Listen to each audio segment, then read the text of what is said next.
ahan mamagtadang asigi 90.0 wahong radio gilantok sari ba entertainment program tarum saru yabira papuna mapu taram nok sari ngasigi hui lantok sari ba tarum masida season jari ba number 7005707808 amuka na niksing jage 7005707808 hari ba number asida call to bidana ngasigi entertainment program tarum saru yabiu ngarang di dialogue kay di amna utkre aduga isai su du magsat khre aduna sir sujit hayengi isai sana sigi mayam sem saba su hongna khre natrane sir sujit adu hayengi isai sana si program masidati ai tan butal jani na program ji tawba ai gyan ta ding nang gyan taw adugi thak tu yosala kadawra bra adugi thak tu yore kale phu kandre phu du tawre hojik se aduni hojik kan ji chanariba loi chanarab jani da koi swai da katanate wahong radio da katanate punna maksat narab jala punna maksat nare hojik kan ji una usina da ba uraga zu adum usina da ba udraga zu adum usina da ba pa udre aduni aduna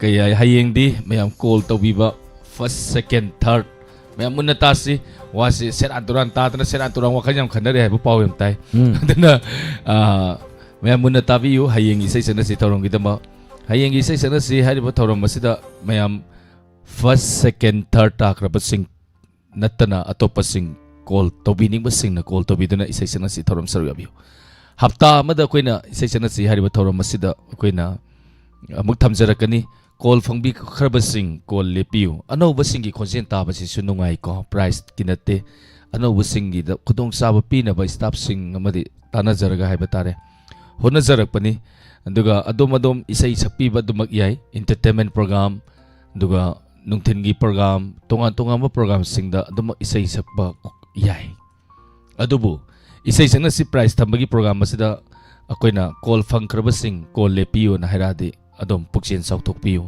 call phangdaba singda kudong saba piminasi sakse akoi kaksar dine hawbam khangoi mayam saminasi tawni da mathel do aina haibado sakse saradi thanda sum saradi diarrhea lakani mayam sa saladi narakani haksang da aduna karga yana saradi naminadi haksang phana lei chumni ado hojikan di kari chanaragi bu sarolen pot arumba thangminaram dai dadi pulap hek thangminaba ko duga ahaw bacharam dai dadi tumin ai tan da chabana mafarab jara chumme ado masigi ideology di loi leigradi pharakti choi na tanara ani nate tarabati ado sigi matang do horen dialogue ulazi yaidana ko ngasidi akoi sar suji se pura HD de lerme mai yam sing pura HD sar gi makeup to HD ro HD foundation do tharu re ne ngasidi adura ni HD de lerme sadati yamna manung hutna urani hesidi yam lure mahing nuhing atagi uring numi koi toki bajing je loi urani HD ni na mayek sang na yango tina pare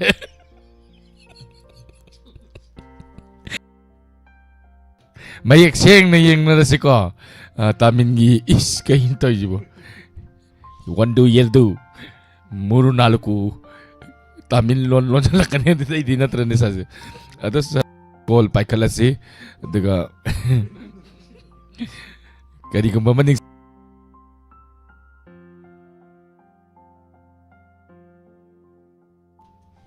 tamin ni illa sari indra tu idni ko ado ka horsi nebya lukram ta sari rosni ko jam thank you nanau leton jam ta loitong jam ta sari thon sari binasaki debi atopam thank you tarap saru yabi pa loi malabra kang de ko puna maktagi loi na malaba ko gi mai thoni as he hobuge no holi de ko mayam ado mathang aham ba kollo ko sarge tonga ba platform sing da konjelo na tabiri ba miyeng tabiri ba miya puna magputaram na usab ko na olen sapam amadi surjit kumancha anina kurum jari aham ko lo ko sage toro masida isai dialogue mimicry adom na pambi ba singut piduna ngasigi 90.0 wa hong radio Thorom tabiduna ngahaktang oiribsu momon mino amaga loinana pothaminasi. Adudi Sir Sujit ahamba caller si Sir Sujit hekta paikat piro. Hello. Hello. Taram Nokchari. Madam call the Virakpa Mingama delay from my view. Kung saan may ala tayo, kilomita. Tagachari sige thoram sida sarugya Virakpa. Lanthokchari ba thoram. Madam sige thoram sida karyut pigani. Sa Sujit, isa sa kuyatra. Isay sakpagya basu adumak hojiki pizari. Kari, Isay sakpasu adum ya kre ba madam. ado din matalang kaglagi. Matatiya roy matik ko na tawro danay bem tombi. Ay, di. Likwag yaw. Hai ba. Ukun tauri bro kayo. How be the madam? Ahamba sanggaway day ni ine. Hauraje. Tak kurol tambisi madam. Ha. Tuntisida ahanda mangkau narak penikupta Puduna serli shanti paudia kaya malem sida Adu tijari shanti di gaurapan kadai dano Adu mangki shanti di gaurapan kaya Atum aran kandaba Nasigi malem sida Tijari shanti haurapam Sasojit to geta Nikko na kakandra May yaw ba ni? Madam may yaw ba ni? Kay no mayaw. May lasing na Ay na di tok pa ya hero hay gito raga mayaw bani. Adon madam no nik pa hemala to na. Maning da to sai ne ikada na Madam lin kang na sikan isang biyu. Wahong radio gi isay sak na bohon na bada. Hari ba madam si lin na sikre ka hari di ako'y ontok pa misa tiningay oy. Thank you. May yaw ba ni? Adon na ni madam na santigi na singay do may singi bay ni ay tare ne. Adon Sir Sujit yam nungay kalay thorom se duga YouTube ta lebiri basing Susitra tagatsari Suranjoy Konsum thank you. Tambal sana topam Suranjoy Konsum Sonia Sorokaibam tagatsari aying biyum nam tabarakane sa pakpi thaunauzam Ronica Elangbam. Thank you isi kamramam Sofia tagatsari mabi mala Konsum Pahung Zen Kumar Suresh Singh tagatsari thorom sarya birappa makatara pamathangi loktok sarake duga Facebook live ta lebiri basing mingkar patok piu Sir Sujit. Madam binasaki devi thokpam taram nokchari Rosni koijam midlawi mangang tagachari thoram sarugya virakpa Nevia Lukram tagachari KH Mina kasi thoram sarugya virakpa hanana tagachari ngarang dagi live se yaurubadagi si thaning dre ngasi su sarugya jage takpire KH Mina. Thank you ngasi muka taram nausari madam bu support minasi lamdam masida wa na tarabasingda mating pang minasi yam nungay jay senen sida naunas ang birakta na senen sibunuk sibi na tagat pirapa. Thank you. Loina na madam Anita Raskumari tagachari thoram sarugya virakpa. Sir Sujit dudi mathang mu haurasi ni ko. Mathang sidi ay ni. Hello. Hello? Minglay phone takpiu. Yari pok tagi manisang kawe. Imayam nungay jay lantok sari batarom masida saruya birapa. Ima sing asi sim matil ahaw ba masabi ba malita. Ngasi je sauri thonge paknam tawre. Ima se maten su ahaw ba masabi ram ima isaong tang khana sing asi di ko. Ya bro ima. Ya ye. Ima se ong tang isong talangan gitaw ni. Mai Na thong bai de da koi di tin je thang to lai ram ni. mai thong da momon nok pa saugan da ba imani mani sang ado ong tang haura ke koi makhana se ko matem tang Kari no ima. Iru luza mai thadana tawdana ngasai ayuktagi thongiba saksi sagi di haidadana maduda suktoktana sumangduda ibema na khongnak saga tingthoktara saptraga tawdana phammido karigi no ima Oh, yenzang do hawra moina chadri me adu chak tu cha dok sokudi imari tal loi chajarage na khanjaraba kari nongamda irujaba tanra thongiba saksi bu chaningdi kana jalaktra mani sang Oh, suni gi dukan dagi ne tal loi na chajarage Sunigi dukan do tan uti di am hawbani adubane namau nupi gi khut ai gi khut hairedana masigi khuawji di sak tokpaga kwasa dingbi nakutu seng na amaga iron kholom ba tawradi phaba ising da chup launa mulupi adagi amuk taithui adu kana chaning doino khut na londre hojikani sa kholamni na bresa na lolle langkhala muthada tawre nungap tawna gilas asawam pairo du aduna ta o rigi ta o lolo nakuna lon gano ima oide hanni na ne yam hangoi chawe ba aduna ne adu cha dok sok pude na suni hotel dai tal lon charo gen khalamba charo haying degi di cha ha paroi tan do charo ko tan do sa apunu chaningon meyum da chala charo lore ka do doi ba sidi khanaba ya ba ima weramdre tawwa ya bam ngamba mi oi lere mi ma si akodi chin nam pa ba ni na chin nam kalle ima chummi hojikani chin kan ga dong ngai ko asmaina hai manimbo kamane mamau dunane makha di tar roi bo sarolen adui makha do di haidok pa yadre tapna hala dong ni hai duk pa yadre adui makari utpi gani ngasigi lantok sari bathoram masida isai matem thalake ima de aurora nong likna khangbi de leisingi maisa nu irei nasu ubi de thamoi maisa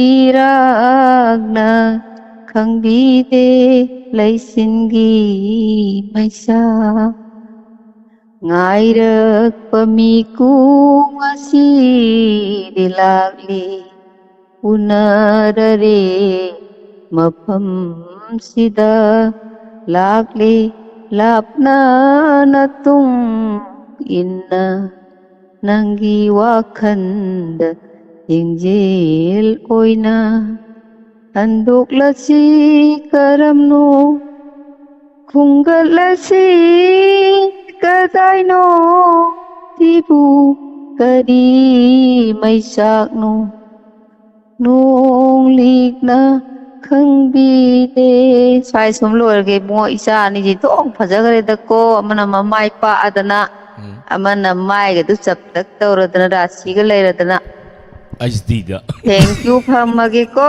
isa sujit ojit ye ojit natin iyam bi ojit nate a kariba olel haiba ojit minga kaw thore ne ima je kol je phangman da ngaure ne ima di yam nium sumna ko bi rei ne ojit dai tu na iga hep pok mina ba iyam bani yam hai na ko bi ra kare yam khange o mani sangna jai phare oh ima na sorry kisu kai de thank you taram saw ya bira tu thamo akoi yam bagi ai ga pomina ba yam do ojit ko yam sana na ko ki bor mane masi tuminna khangam do mali bo na khangdra chu natraga yam thijan jalo sar su ji akoi wari loitrigi natraga thaba ton gi dialogue se wari loitri oi doksira thabaton gi wari je thaba ton gi dialogue se wari loidri on thokpa wari natte wari loidri gi lila gi dialogue se akhoni yung tang sana ji sar su na ke noi biro kana oi ge atang oi gera atang oi biro aduga ina thadoi aduga ne wari amadi leibani sar kari sumaina tawdana film ama shooting tawbasida paktaba sahanbada paktaba sabada pakte namu phuraga tan thorakpadane director duna ngangaga chaibo khopak na bu thabo tawraga tan thorakpada mayamna paktra jo koi wahuri do tari bising na pakra lore kayum khalu aduga matai si da sut kappaga lei bizani da mabu paktre tan thok pirak pudu kappadu ju paktre na puraga mudari adugi type ta tor ka do ra tang tang thik tang wa tang yeng nang na ibu nungsi ai basi ai ga Victor ga nungsi na dri ngai ta nang hana le ram di si nungai ro dra ba ta nang na hojik ti ai gonda nungsi haira so di Victor ga nungsi na ru re adu di ai di ai gi thamoi se kana da pi doi no ai ju khangbam la pom khangak tri ni Victor na ti ni atang kana na di khangani nongdam ba magi nongdam kholna no hona na lama khang sida nang bu uru ba mikup tu dagi ai se ai bu hek pok pa baji duna hai bire nang se pok pagi kana draba misakni haina toina hai biram tobu aina nangbu lama khang sida thengnaru ba mikup sida aina hinglam bagi maram se nang na maram oigani ai sai tan ta kanjake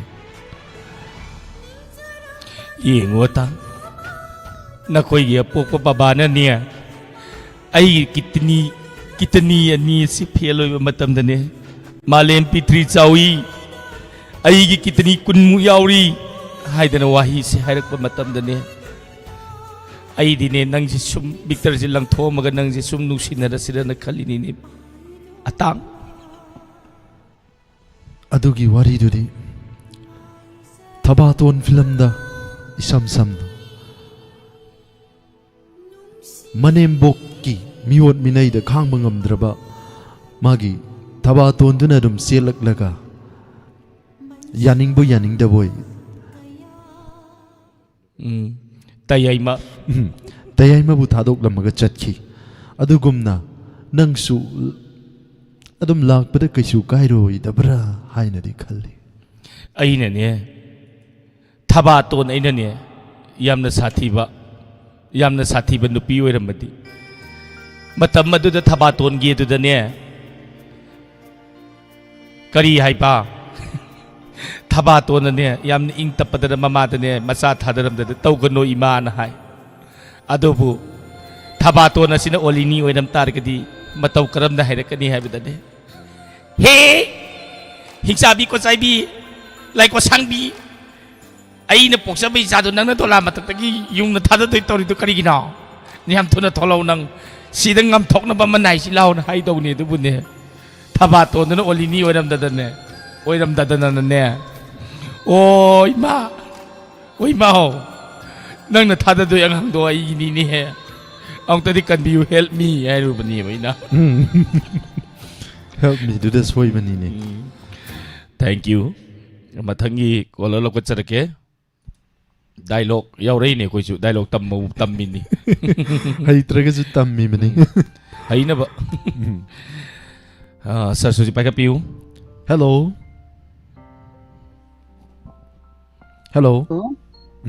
taram nok charima mingale famga amuktang haido piu khara launa boki na tombi nge tumba yadre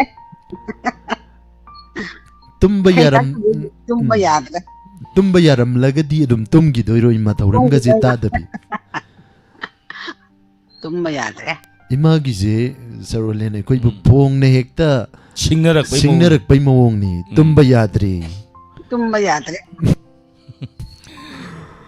anna thaga charima ngasi gi tauram sarugya habirakpa kari khudol da bigani ma se ama chang ke matam ni te ma khudol da bisema yarabo yarema mutta thambi haurage ko machin kaya thongna segai biramle nang na aigi wadigi aroi basaruk to ꯑꯩꯒꯤ ꯋꯥꯔꯤꯒꯤ ꯑꯔꯣꯏꯕ ꯁꯔꯨꯛꯇꯨ ꯄꯥꯕ ꯊꯣꯛꯇꯅ ꯄꯥꯕ ꯊꯣꯛꯇꯅ ꯃꯆꯦꯠ ꯃꯆꯦꯠ kaya thongna sigai biramle nangna aigi warigi aroi basarukto aigi warigi aroi basarukto Paba thukdana Paba thukdana Chegairaba Mache singdo Khomjin badang'auraba Chegairaba Mache singdo khomjin badang'auraba aigi itau uraga nangi karamba thamoigi apienba nangi karamba thamoigi apinba nangi kadamba thamoigi apinba machin machin kaya thongna thamoidagi tarakpa mitki pirang sintari thamoidagi tarakpa pigi maring maring na ikhigani amohana ikhigani amohana nangi wari punsigi wari machin machin kaya thongna chegai piramle nangna aigi warigi aroiba sarukto aigi warigi aroiba sarukto paba thukdana paba thukdana machin machin kaya thongna machin machin kaya thongna ge Surdias Olen yam nungaijai ma yam fazana kudo tabbirakre sei yam fazana sakpire thagachari nantoksari ba thorom masida saru yabiraktana thorom masu mapung phan biramba thagachari tumba yadre thagachari tumba yara se koi ma yadre yadre thank you ma thagachari thorom saru yabirapa Facebook live ta leibiriba sing thoi mangang thagachari thorom saru yabirapa hobby jampriya laisna sanu sanasam thank you thorom saru yabirapa Subadani Yumnam Rosni Koicham Hemanta Babita Hobby Jampriya Binasaki Devi Atofam Tagachari Taram Sawyabirapa Thank you. Pudumapu and the YouTube television ming krapatok piu Sir Sujit. Sujit Tonja Mission Butaram Nokchari Med Pong Janta Kumar and Tagachari Madam Romita Sanasam, Madam Susila Okram, Ichan Lysram, Tagachari, Madam Santi Lysram, Tagachari Thoram Sarugabi, Madam Tangjamanjana, Madam Gaidisi Uki the Badiquire, and Udabagira. Ima Bimala Concham Tagachari Minoxina, Tagachari Thoram Sarugavirakpa, IDCD Kainomni. Minoxina. Ay bungaw hali aizen dong ni. Ima kunse sorry Devi Tagachari Thoram Sida Sarugya Virakpa. Yumnam Dane sorry Tagachari Thoram Sarugya Virakpa. So please program nungai hena Tagapirakpa. It's in live stream Tagachari Sanatoy Marang team, Madam Romita Sanasum. Kudimupuhan na Tagachari. Bainam Tawavi Tagachari. Thoram Sigi Matangi caller Lokachagi. Sir call packet people. Hello. Hello sir, good evening sir. Ani butai kumna utsari. Taram Nuksiri. Tagol mang dagi naren kita. Yang nungai je Madam Lantok Suri Thoram Masida Saruya Birapa. Kari maten sabi lagi. Sir, iron baga nga tau bo makasajare. Tangjan greg. Dum sabi yaram do mandra ba matela makagni.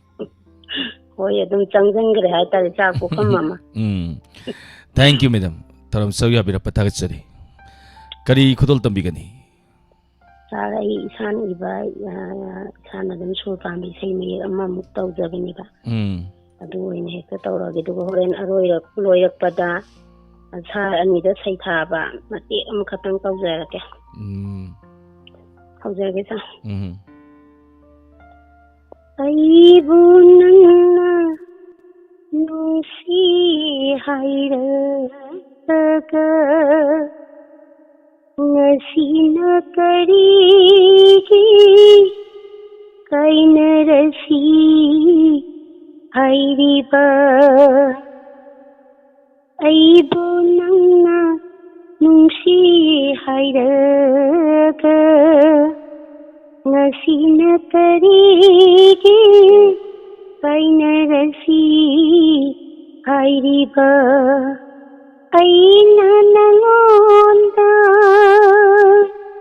karilan khiduna aigi thamoy bo kaphaliba aibu nangna nungsi hairaga ngasina karigi Kaina rasi hairiba Unsigi thadogloy hairamba nangna Unsigi thadogloy hairamba nangna Nasidi karigi Lapna bapamliba Ahin bata pamba Nanggi pusina Ahin batanaga Punsi kong loy oy kibada Tari sohay daroy Adubu nanggi Parambathamoino aibu nangna nungsi hairaga Ngasina karigi kaina rasi hairiba Nangbo nungsing bana aigi laining oy jabani Nangbo ningsing bana aigi laining oy jabani adubo nangna ayona na khandi kari aigi punsibo oy jage nang tabo kaujaba ngamjaba Nabiyamu antaki mapoki magi ꯑꯩꯕꯨ ꯅꯪꯅ ꯅꯨꯡꯁꯤ ꯍꯥꯏꯔꯒ ꯉꯁꯤꯅ ꯀꯔꯤꯒꯤ ꯀꯥꯏꯅꯔꯁꯤ ꯍꯥꯏꯔꯤꯕ ꯑꯩꯅ ꯅꯪꯉꯣꯟꯗ ꯀꯔꯤ ꯂꯥꯟꯈꯤꯗꯨꯅ ꯑꯩꯒꯤ ꯊꯃꯣꯏꯕꯨ ꯀꯞꯍꯜꯂꯤꯕ ꯑꯩꯅ ꯅꯪꯕꯨ ꯅꯨꯡꯁꯤ ꯍꯥꯏꯔꯒ ꯑꯩꯕꯨ ꯅꯪꯅ ꯅꯨꯡꯁꯤ ꯍꯥꯏꯔꯒ ꯉꯁꯤꯅ ꯀꯔꯤꯒꯤ ꯀꯥꯏꯅꯔꯁꯤ ꯍꯥꯏꯔꯤꯕ ꯉꯁꯤꯅ ꯀꯔꯤꯒꯤ ꯀꯥꯏꯅꯔꯁꯤ ꯍꯥꯏꯔꯤꯕ ꯏꯕꯦꯝꯃ ꯑꯣꯅꯤꯡ ꯑꯣꯅꯤꯡꯕꯇ ꯑꯣꯟꯕ ꯑꯣꯜꯂꯤꯅꯤ ꯅꯪꯅ ꯉꯁꯤꯗꯤ ꯀꯔꯣꯝꯗ ꯑꯣꯜꯂꯤꯕ ꯍꯌꯦꯡꯅ ꯀꯗꯣꯝꯗ ꯑꯣꯟꯒꯗꯧꯔꯤꯕ पाखंगी थमोई थुगाई बिगनुको ओली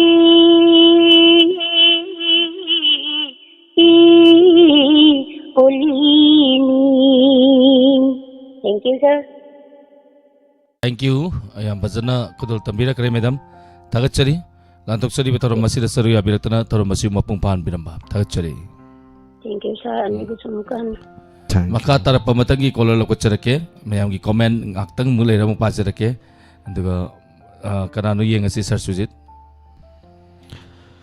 hello good evening sir good evening taram nokchari konjal takidaba kuiraba iche magi konjal ngasidi taba fangjere mingalai fam ga haidu piu iche sai tau yare se thawan fauden keram bidagi na che biderani ne taram nokchari iche bo ngasi se kari mathel chaki ge iche sa hawai managa aluga thongba su yare nga kokta thongba su yare yam hauna sa thokre lanthokchari bai iche ngasi ge thoram sida kari kudol dambi gani sa isa yam da sakya ke tau kudol dambi se au jara ge sa manglan khuding urure nangi nungsibi saktamdo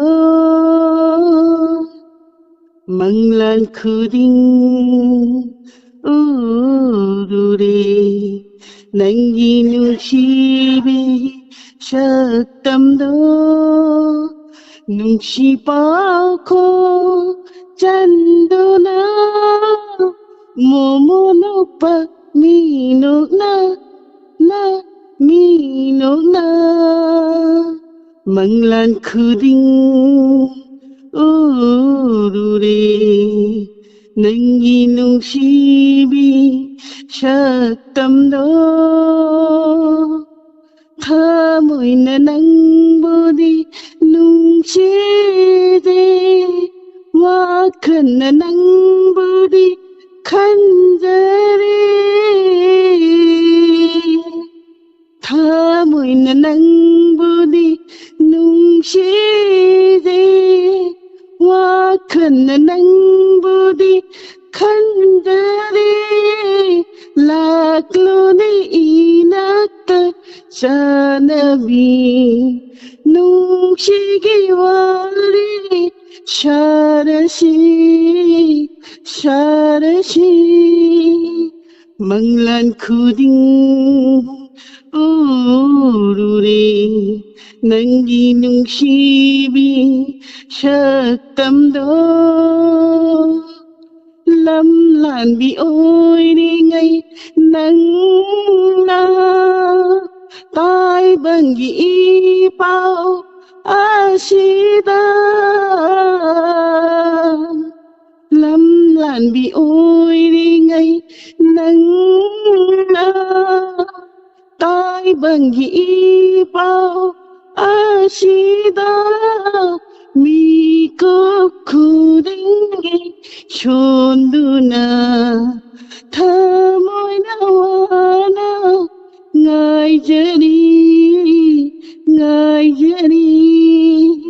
Manglan khuding urure nangi nungsibi chaktamdo nungsipaw ko chanduna momonopa minong na minong na manglan khuding urure nangi nungsibi chaktamdo.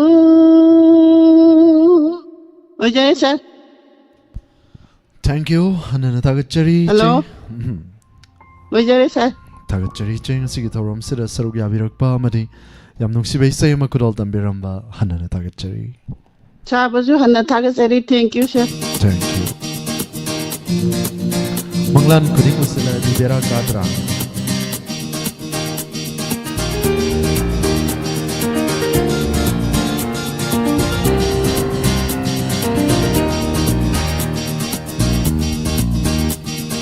Nangi thamoida piyu aigi supikla mafam ama nangna khazikdang oirabasu aibu kanbinaba Nangi wakhalda piyu aigi supikla mafamama nagna khazikdang oirabasu aibu ningsingnaba Nangi nungaibana aigi nungaibani Nangi awabana aigi su awabani Nangi nungaibana aigi nungaibani Nangi awabana aigi su awabani Nangi thamoida piyu aigi supikla mafamama Nangna khazikdang oirabasu aibu kanbinaba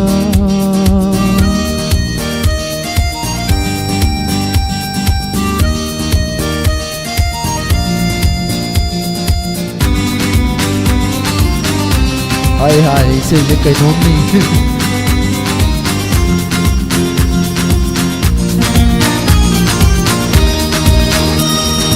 Nungsi haina haidri ngai thamoi hana khudum sanba Nungsi haina haidri ngai thamoi hana kudum chanba Nangi nungsi naram satna lai man oire thamoi di lai man oire thamoi di Nungsibada kudi thiruba thamoi ipum sangle pungning takphom tare thamoi ipum sangle pungning takphom tare anni wata ngaure Nangi nungaibana aigi nungaibani Nangi aigi su awabani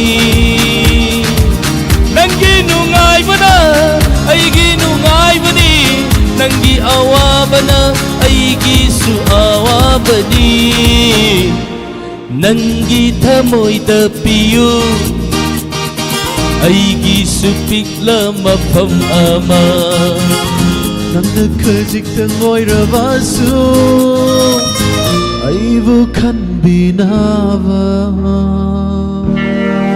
Hai hai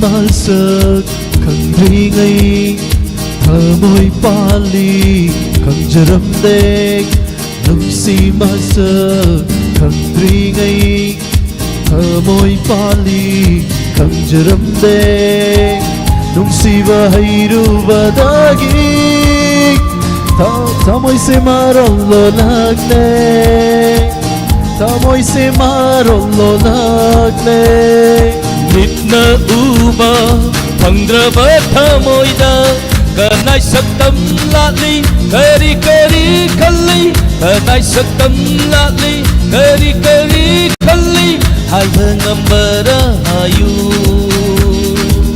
Nangi nungai bana Aigi nungai bani Nangi awa bana Aigi suawa bani Nangi nungai bana Aigi nungai bani Nangi awa bana Aigi su awa bani Nangi thamoy da piyo Hai hai Aigi supik lama pham naman Nang nakazitang oirabasu Ay bukan binawa Nangi wakal da piyo Ay gisupik lama pang ama Nang nakajitang oirabasu Ay buning singnawa Isa'y may XCD ko May ni Noy kang datoy ni May da netle May Daniele Nong tay Nong tay koi ta da ba ni nga sahi say makol sina Tagat suri may po na mapuhan na Makatarap pa matangi caller Lakot sarake Sir Suzy call paikat piyo Hello Hello, sir.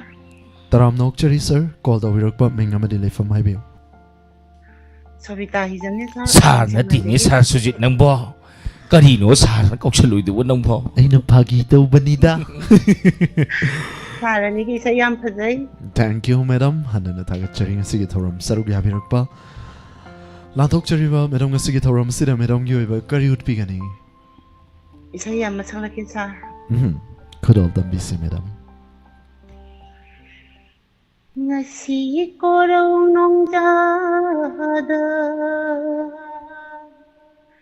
Nung yai pakang ibong ko'y sanurawi biyay ko'y kapag kong sanasi Tamban man bisal ko'y Tamban daman bisal ko'y Pong mangambata na si Saray ng kangta na si Janbironi Lui bị sinh đi sinh lại bờ Hoa min thật đã uống giờ bì Sinh nghe lại xa hại ra gà Ni ngô lăng đùm màn bởi lấy Tăng ghi lại ràng ninh thô nà Sinh nhiên ý ghi xem bởi lấy Cây đi lại ràng nô Hai yếu đá cây lại ràng nô Cô đâu mây sắc lang bờ đờ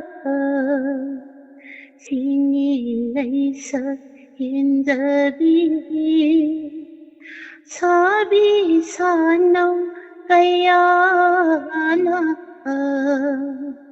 Nung si kudon tam na lay Singin ko tambani Kuman pakang ibong ko'y Ibong singpakong janbiro Lay sabi pidop tanasi kong zaragini Kumaning tao mamomloy Songri lang ak pinahon kibi Matatono lang duman Mamit ang bahay to'y sing Masintinaw makontek Tik na zagoy sa zabi Kari silano Hayo da kay silano Nom nom nom nom Sat padi Lai sa itak tam zabi Namu tay bang Miron bo Miron sana loy zabi Tinawag sila ni Thank you, sir. Howziki Madam gi saydo Hello Howziki Madam gi saydo Jagoi saningai ko Jagoi saningak paisay ni Ako'y sawali थागतचरी याम फजना कुदोल तंबिरकरे सई याम फजना सपिरे गंदा लाइरेंजम नावरेमी बेमल से सोबी थाइबे मना मरपम सरोजना मोइरांग थेम साबित्री विकप थैंक यू तरम सौया बिरप्पा ngasi hantaki thang je de sir sujit kari sadoi no koise handati nupa makta sare si nupa makta sasira election tauge adu opponent oibna pradori pra candidate ahum lakani thangnana phamin na doini na aduga miyamna hangak pa wahang singi pakum mo koi pijage candidate ahum ni hariba candidate election ga mari lena pangthok sagaduri ba kana nga miying na si hariba thorum si adu poll ga tawthok si ra taw pangthok ka taw ni adu hariba khoi bot taw si bot thadan gi mayam je adu bu bot thada ba sida mayam na michang mi khai nai dana kana na thabak tor kadage na tragana tawroi dage kana na paisa sari kana na paisa sadi haibna sing basing adu miyam de awareness am ga loina pangthok sagaduri ba thorum ni hariba election na si kana gumba candidate amata da koina kari haini sasuji ko candidate amata da koina panjab na ti hai tari aikoina tamdana candidate amada kari hai batare tharga nganga do busu leijade aikoi tawgadori ba program adu entertain oina ma'am puna sarug yamina se amagi oiba wakalon roll tongan ba roll ni puduna lakchagada ba 90.0 wahong radio gi kanana ngami yengna sigi candidate ahom karam ba candidate no karam ba masak mawong da thoklak pa mayam puna saruk yamina se nupang tani oidoi se karam dauge saturday night mayam puna ngai mina se loina na makha satha jarak pa thoram sigi caller amuk loka chage kanano yamina se hello good evening Sarani. Good evening imang sigi thoram saruk ya birakpa hanana thagat chari taram nok chari ma landhok chari ba imang sigi thoram asida call to birakpa mayam da mingale from ga biyo Noi mayam ni sai sai ju sakni ngai ne. aduni sakadabani kari sai khrol tamigani ma Mai ta sagala ge. khrol tambisi ma Ho kuimu lamdan banangbu ho kuimu lamdan banangbu kijai aidi kijai ni tanauri bi takhilai na chum thaino lakta loli ne ho kuimu lamdan banangbu Thamoi leirang si sakai ragli koi mu khon thang yei bada Thamoi leirang si sakai ragli koi mu khon thang yei bada ho mi pai sao vi se inil haure mi pai sao vi se inil haure Nungchi chairol tamlagli ho khoimu lamdan banangbu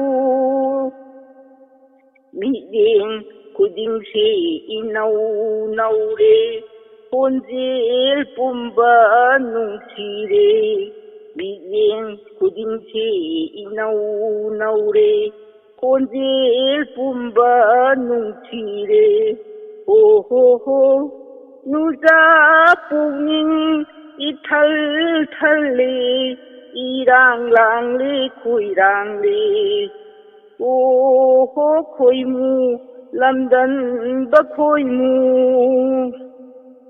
ngai hak kumna leikho gaba aigi thamoi apangbi ngai hak kumna leikho gaba Aigi thamoi apangbi nangna lona nungchi haiba nangna lona nungchi haiba upal wapal takhini ho khoimu London banangbu ho khoimu London banangbu Loira Isani. Thank you. Hanana Tagacharima. Yam Nuksiba Isani could all tambirak to Natahan Biramba. When I'm the person I to something up. Aduni, Imasu, Pazana Saktorezi, Queen of Punk Saksazu, Imadi, Pazana Saktorezi, Hi Rani Bobby. Eh, say, well, I put down the bumps of Toro. Kaino call Tamam Daisy the Kanabagan, Ujila music, you know, Poyam Zabro. Ay, Kanaba Hoganaki. Say, the bumps of Toro. Aina Pagita, to was it a ngam the Aina, the Noctor Paze. Iha. Satan and the same Saturo. Oh no. Hope the Bidai say, oh, the Maisha. Oh no, I know, yes, I do. Oh no, I know, go. Yes, I do. Thank you. Tarum Saruya Birapa. Haran Tagatsari. Tagatsari Mama Tangi Kola Lokusarake, Nusibana Tau bike the oh Sake Sake. Hoi Hoi Rosni Hoi Hoi Sake Sake. Laisna Sanu Sanasam Tagatsari, Sarawado Salake. Sandoini, Kayum Kalun, Soro Devi Tagatsari. Karino Sandoja. Nupi. Kanabo. Sar Suji Sinupi, don't Sabiro Hai. Laisnana. Adu. Sar Sujitna. Sar Sujita. Sarakini. Sarakini. Karambakan, the nodum di Kangdriko. Kangdri. Hey, Gaijinbo. Radamani, Latombam, Latanzam Tagatsari. Latonzam Malay, Sam Pusparani, Tangzam Manchana. Lintoy Tabarakanesa, Sarumum Tes Mala, Imabimola Consum. Ronica Alangbam kay Sampus para ni once again Tagatsari. Makatala po matagi ko lalokot sa game. Hello? Hello? Hello? Taram nog siri madam, mingle from Takpiu. Numai temam ta, rim short. Yam nungay jay, lantok siri bataram masida. Saruya birapa. Karimate sabi lagi madam. Pong Hawaii, Samtong Tare, Mangan Habuela Mataure. Yung ba maga? Anto, sana kredo ko matiendo. Madam kari yurpi kani nga sige lantok sari bitaro masida. Dahil mo matiyam tang sumtaw rake. Doy na taw jadi adum pakat bitaw eh. How be that see? Aurage tang marak tagi. Ima tak loy rabra. Ima Aikoy marigiti toy na kandi. Dadayay mamabuk tao kasi tak mabuk kaloy ko ima. Isa agipun sinakam daw ka. To this stadium, Orjon Makoy di kang dong pari. No jari baisa sa devanokul anidi kam daw hoba.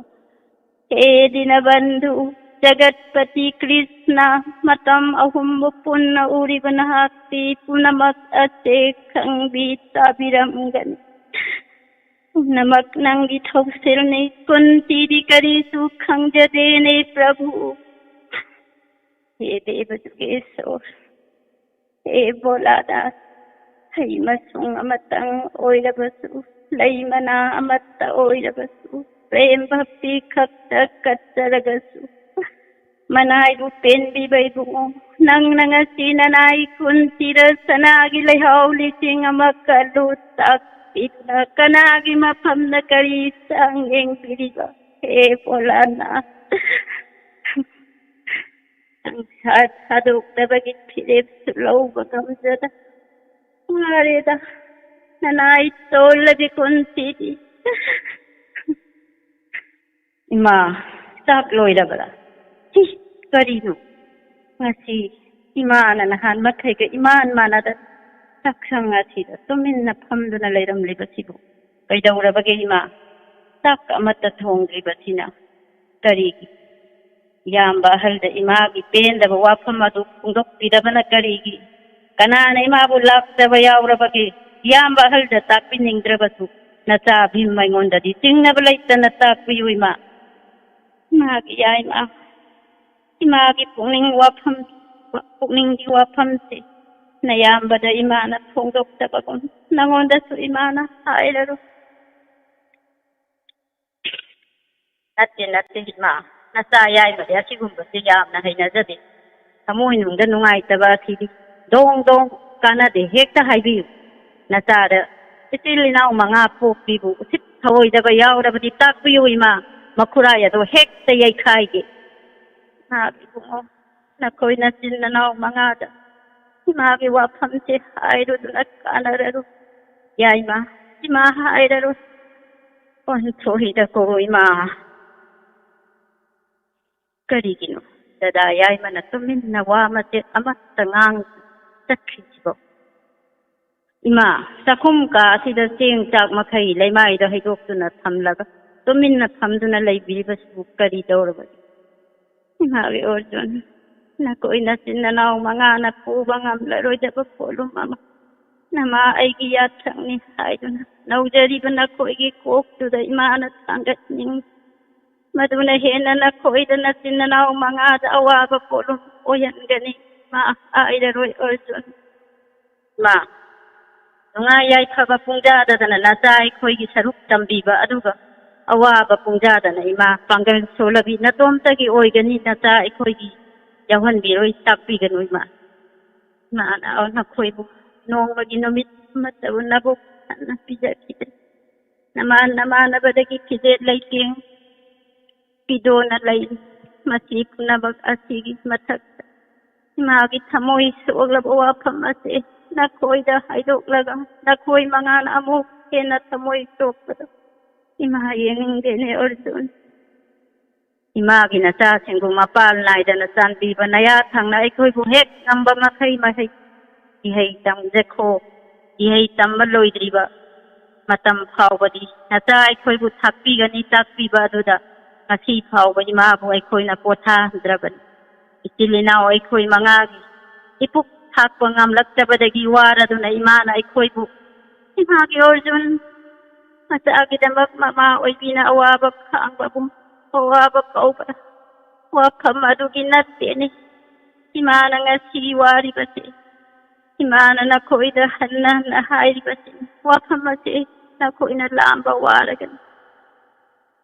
Nasay ko'y surat bang sa dapo ko ni ima. Barot bumisida nga si Pao ba. Biyam na. Ningsing na riba numit kum na mangal saw biram. Saw biram ba ipada na pok biram ba ni. Ay ko'y Ipado ki imarik kharadina ta aikoi ki singli da teli bani aikoi na khadik tang phau ba oira basu ima ki ningba thungan bang amda badi kari kana rugani taibang sidami oina hinglu bagi nasa mga buyok pi bada wara gabi ima nga sidi nasa aikoi pangan saudare ima ki laman kharadang oira basu singdere ari garam baning ba thungda balai bagi natraga kanani ma bulaksa ba yaura bagi Yuga ba ima? Imagi orjun, imagi mo. Itagi wahay taragay ba pele. Aso pen ba mikop ama imagi pun sida amok laak kinit haja din imana. Eloy sandara kita. Thank you. Yang basaba dialogue mo pirakre kunti. Kunti giyay tare ni ko sa sujet. Sa sujet lotion lasi. Thorom aroiba kola lokotsage duga thorom lotion bigi yaba lokseri huidrom nungsi tombita barakanesa sarumam tes mala pawung zain kumar kaisam pusparani thank you thorom soya birapa hindi yamba hindi line sram ha ngahandi ngairak pa hindi la hindi wari disanage yabra sasuje jai karigino karigino hindi o lekai mayam hindi lai shram lai masam phoyu masam phoiro o mana wahung radio gi program da o laisabi sing migi sunu chapu rangi bi polang yan bi noi mayam na sunu chapu rangi badagi hojik se ikang thok tore leiba irang hok tore aduna noina hurangi bat sunu chapu jing do puthok na ro na hairo buda laisabi sing na Loy na putore sunu sa pudo. Adu dagi liap tarak penung tu ni hojipau tari si ising jawali jetai nanti hindi lai sam nani. Poiro masam poiro hindi lai sam tu mayam sang nan poiro hey. Yar basa je. अरे caller लोकचर के Lokatpiyo sir. Hello Hello, मिंग लेफम तापियू thokpa mawala kai gi ma sangbi. हाइमा असंगी How? अहिना बेलेंद्री इरोल मु मही थके यार गन सोइबुम इरोल लमदन मनम नम थीरे करी सारे से नोकनु Oh, करीगी nova sai ge number da khubi je nare. Haima अदो इमा से अरोय बदे हे पंगल्ली अदो इमा करी उर्पी गनी मा दी Kari करी उर्पी दोइनो इसे सकपी दोइनो इमा ai di sai pa mani sai oi sagat ke. सक्थर हो इमा होबिरो Haurage. मेरा थागी छनारे मारक्षिदा छनालैप मणिपुर मारक्षिदा मौबुङ मौपा पुम्ना मगर चाकौनब था हराउमिनोक लुइना मपाम लमदमदा लाक्तब था मेरा थागी छनारे मारक्षिदा अङाम ओइरिङै मतमदा पलेम पन्थौ सांगाइदा नोंना खेना सानजबा थौदोक कयाबु निंथिंना हराउमी नोंना तमजब था हराउमी नोंना तमजब था मेरा थागी छनारे मारक्षिदा मौबुम मौपा पुम्नामक्ता निंगोल ओइबि अइखोइना याइफमंगोल पिजरी मोमोन मिनोक लुइना याइफमंगोल पिजरी मोमोन मिनोक लुइना मपाम लमदमदा लाक्तब था मेरा थागी छनारे मारक्षिदा मौबुम मौपा पुम्नामग चाकौनब था छिदा हराउमिनोक लुइना मपाम लमदमदा लाक्तब था हराउमिनोक लुइना मपाम लमदमदा लाक्तब था मेरा थागी छनारे मारक्षिदा मेरा थागी छनारे मारक्षिदा जानी रोजरे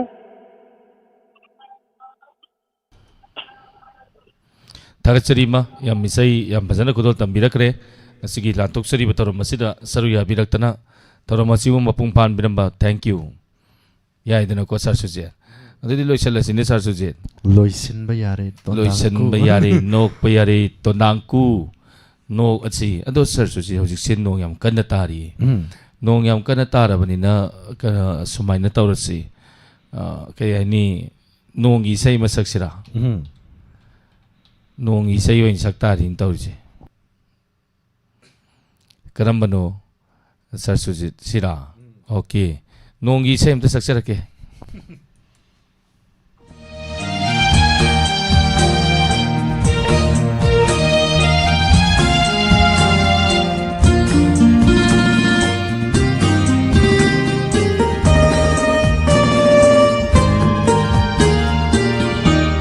Aigi punsi inga nong laksida Taval loina ngalaru nong liktara cham thokraba thajava nangna asagi yeling hulhan biro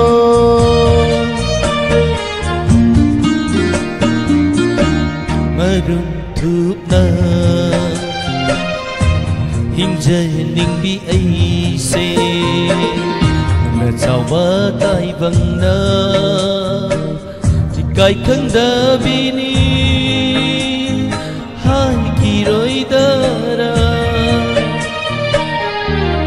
ai gi bun si inga nong lak si da pavel loi na ngalero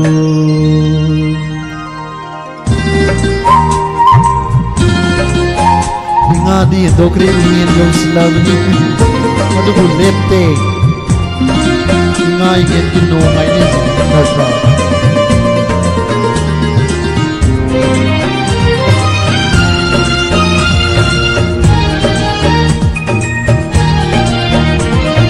hong banai va matam ki khom chat nang suwa hang kaya hang laro hang li bawa hang achum bani kum na makipok kum na ni hong banai va matam ki khom chat nang suwa hang kaya hang laro hang li bawa hang achum bani kum na makipok kum na ni nang tana inakta leibiu ai se nang gini aviu isil sina phongam drabasu thawai dinangi oi krabani ai gi pun si inga nong lak si da pavel loi na ngalero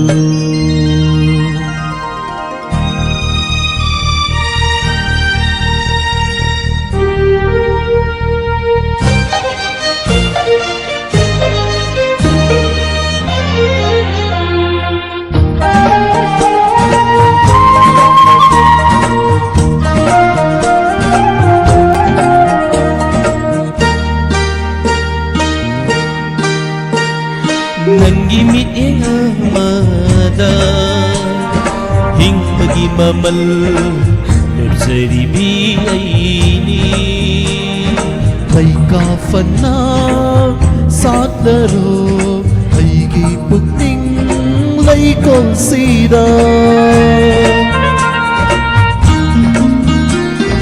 lai baki bi ai ha ki lam jing manga noi bi ko na ha ta Hun sige aroy ba mi ku fall ba nang budi ta dok laroy pa movie ai gi pun si linga nong lak si da ta va loi na ngalero nong litana cham thok krava tha java nanna asagi yeri hulhan biro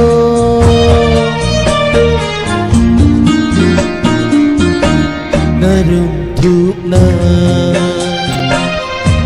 hing ning bi ai se tai vang na i kai khang da bini hai ki roi da ra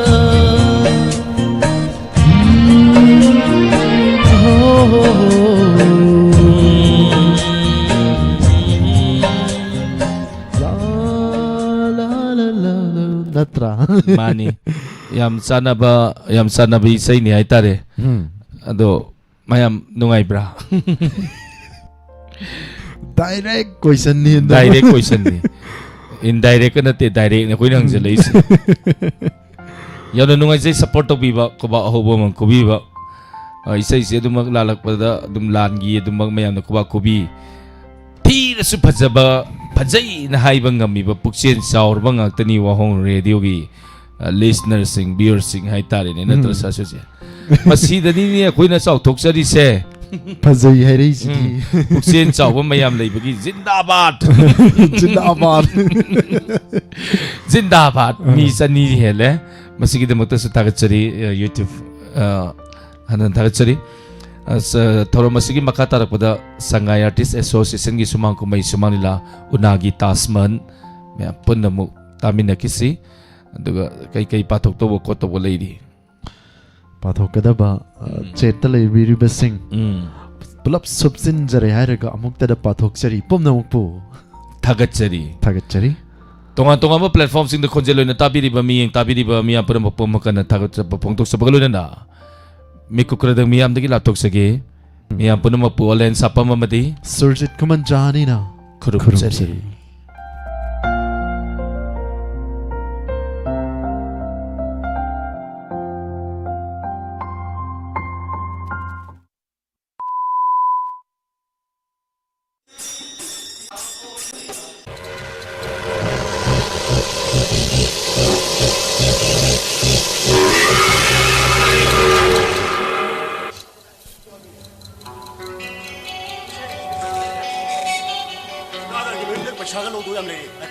नंग मुस्ते yum focus बदु की गरो कीरे तामो ए दुम जाकी बंगा money अरे दुदी नंग yum रोस खको हमसु थिंगे तो बने अदु तामो ए खने इना मथा जगा तामो ने निगिल हमबदो का मतम ने नरगी पूर्णिमा पांग मसपदना मखोय सिंदो के हेगे तामो पूर्णिमा लाइर बै मोनदबो कना की मसा मसु थाजनिंगनी मखोय दे ngambane मखोय गिदि फादोंनानि खाइदोंनानि सिनिने से मसिवारि सितोस मसिवारि कोनस अदुदि इना मदुदि थिंग्रबा तामो थिंद्री ननमा थाजन थिंगे यादे करिगो ममा मखोय मयमदे थिंखबदे मखोय तामो मदि मखोय मनमना महकु कनागु ममदने सोयदने लोंखरने हायदना नोयगि ननमा थाजन थिंगे यादबने अदुदि कमाय तौनी पूर्णिमा कमाय तौबबु ईश्वरन तमंगाय तारेदना फरिसाय को मसिवारि सितोस नंगोय खोयुमदगा सुनाग लारोइद्रो हेंग लाखि तामो इना मदु ससमबि रे ला ओ ननमा थाजन सुने नंग यामंगबनी गायको नंग लादिने नोय तामो दिनेश का लांगमिनरो को लांगमिनाकी आई प्रॉब्लम सिमा तांगा नोय तामो दिनेश काइगा अरुबो वारि खर सादे यादब लेबो को अगर नंग लांगफाम तौले नि युनो सखो को तालु चले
पुलिस के रबर बोले न पान बदगी हॉस्पिटल में लाइक करना अदु दसनते पुलिस की लाठी सास काय दु चीन खम मियाम सिंगदो 혹시 कमतो इन पुनसिंद्र मियाम मीटिंग तो नो मत कांद्र Tholi बेलेबा सिगी मिसिमिना Punima ngasidi lanjada bi san Punima की पाली तारे ꯑꯗꯨꯕꯨ ꯍꯌꯦꯡꯅ ꯀꯔꯝꯕ ꯃꯃꯥ ꯃꯄꯥꯒꯤ ꯄꯤꯖꯒꯤꯜꯂ ꯂꯣꯏꯔꯕ ꯃꯆꯥ ꯀꯅꯥꯅ ꯉꯁꯤꯒꯤ ꯍꯤꯡꯆꯥꯕꯁꯤꯡ ꯑꯁꯤꯒꯤ ꯁꯛꯊꯥꯡ ꯑꯣꯏꯒꯗꯣꯔꯤꯕ 타자 아이 칼로 니감락대 이셜 뿌리마다 아이 마육 타보던 딘비람라버데 ngasi 독독시가 시독람로이다 버데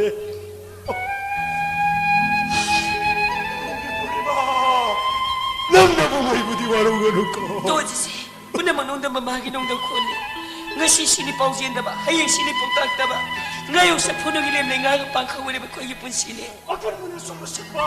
Lahat ang sige wag at tami na malay mga sige kunay! Taza, nga sige kunay sila mo na ngayon na sumakayam ko yung himulog kigan eh. Ay kang di kunay sige sanadi, ay sutatanin na makuya ko lang. Suras, ay nang matang may siya na nung siya suras. Ay nang inabot na ko ni mamayaw na mga ngani. Nang gising na matang mo ito ba di, ay sumayak sing na kami. Aduh taza, nang ayah suki magkene.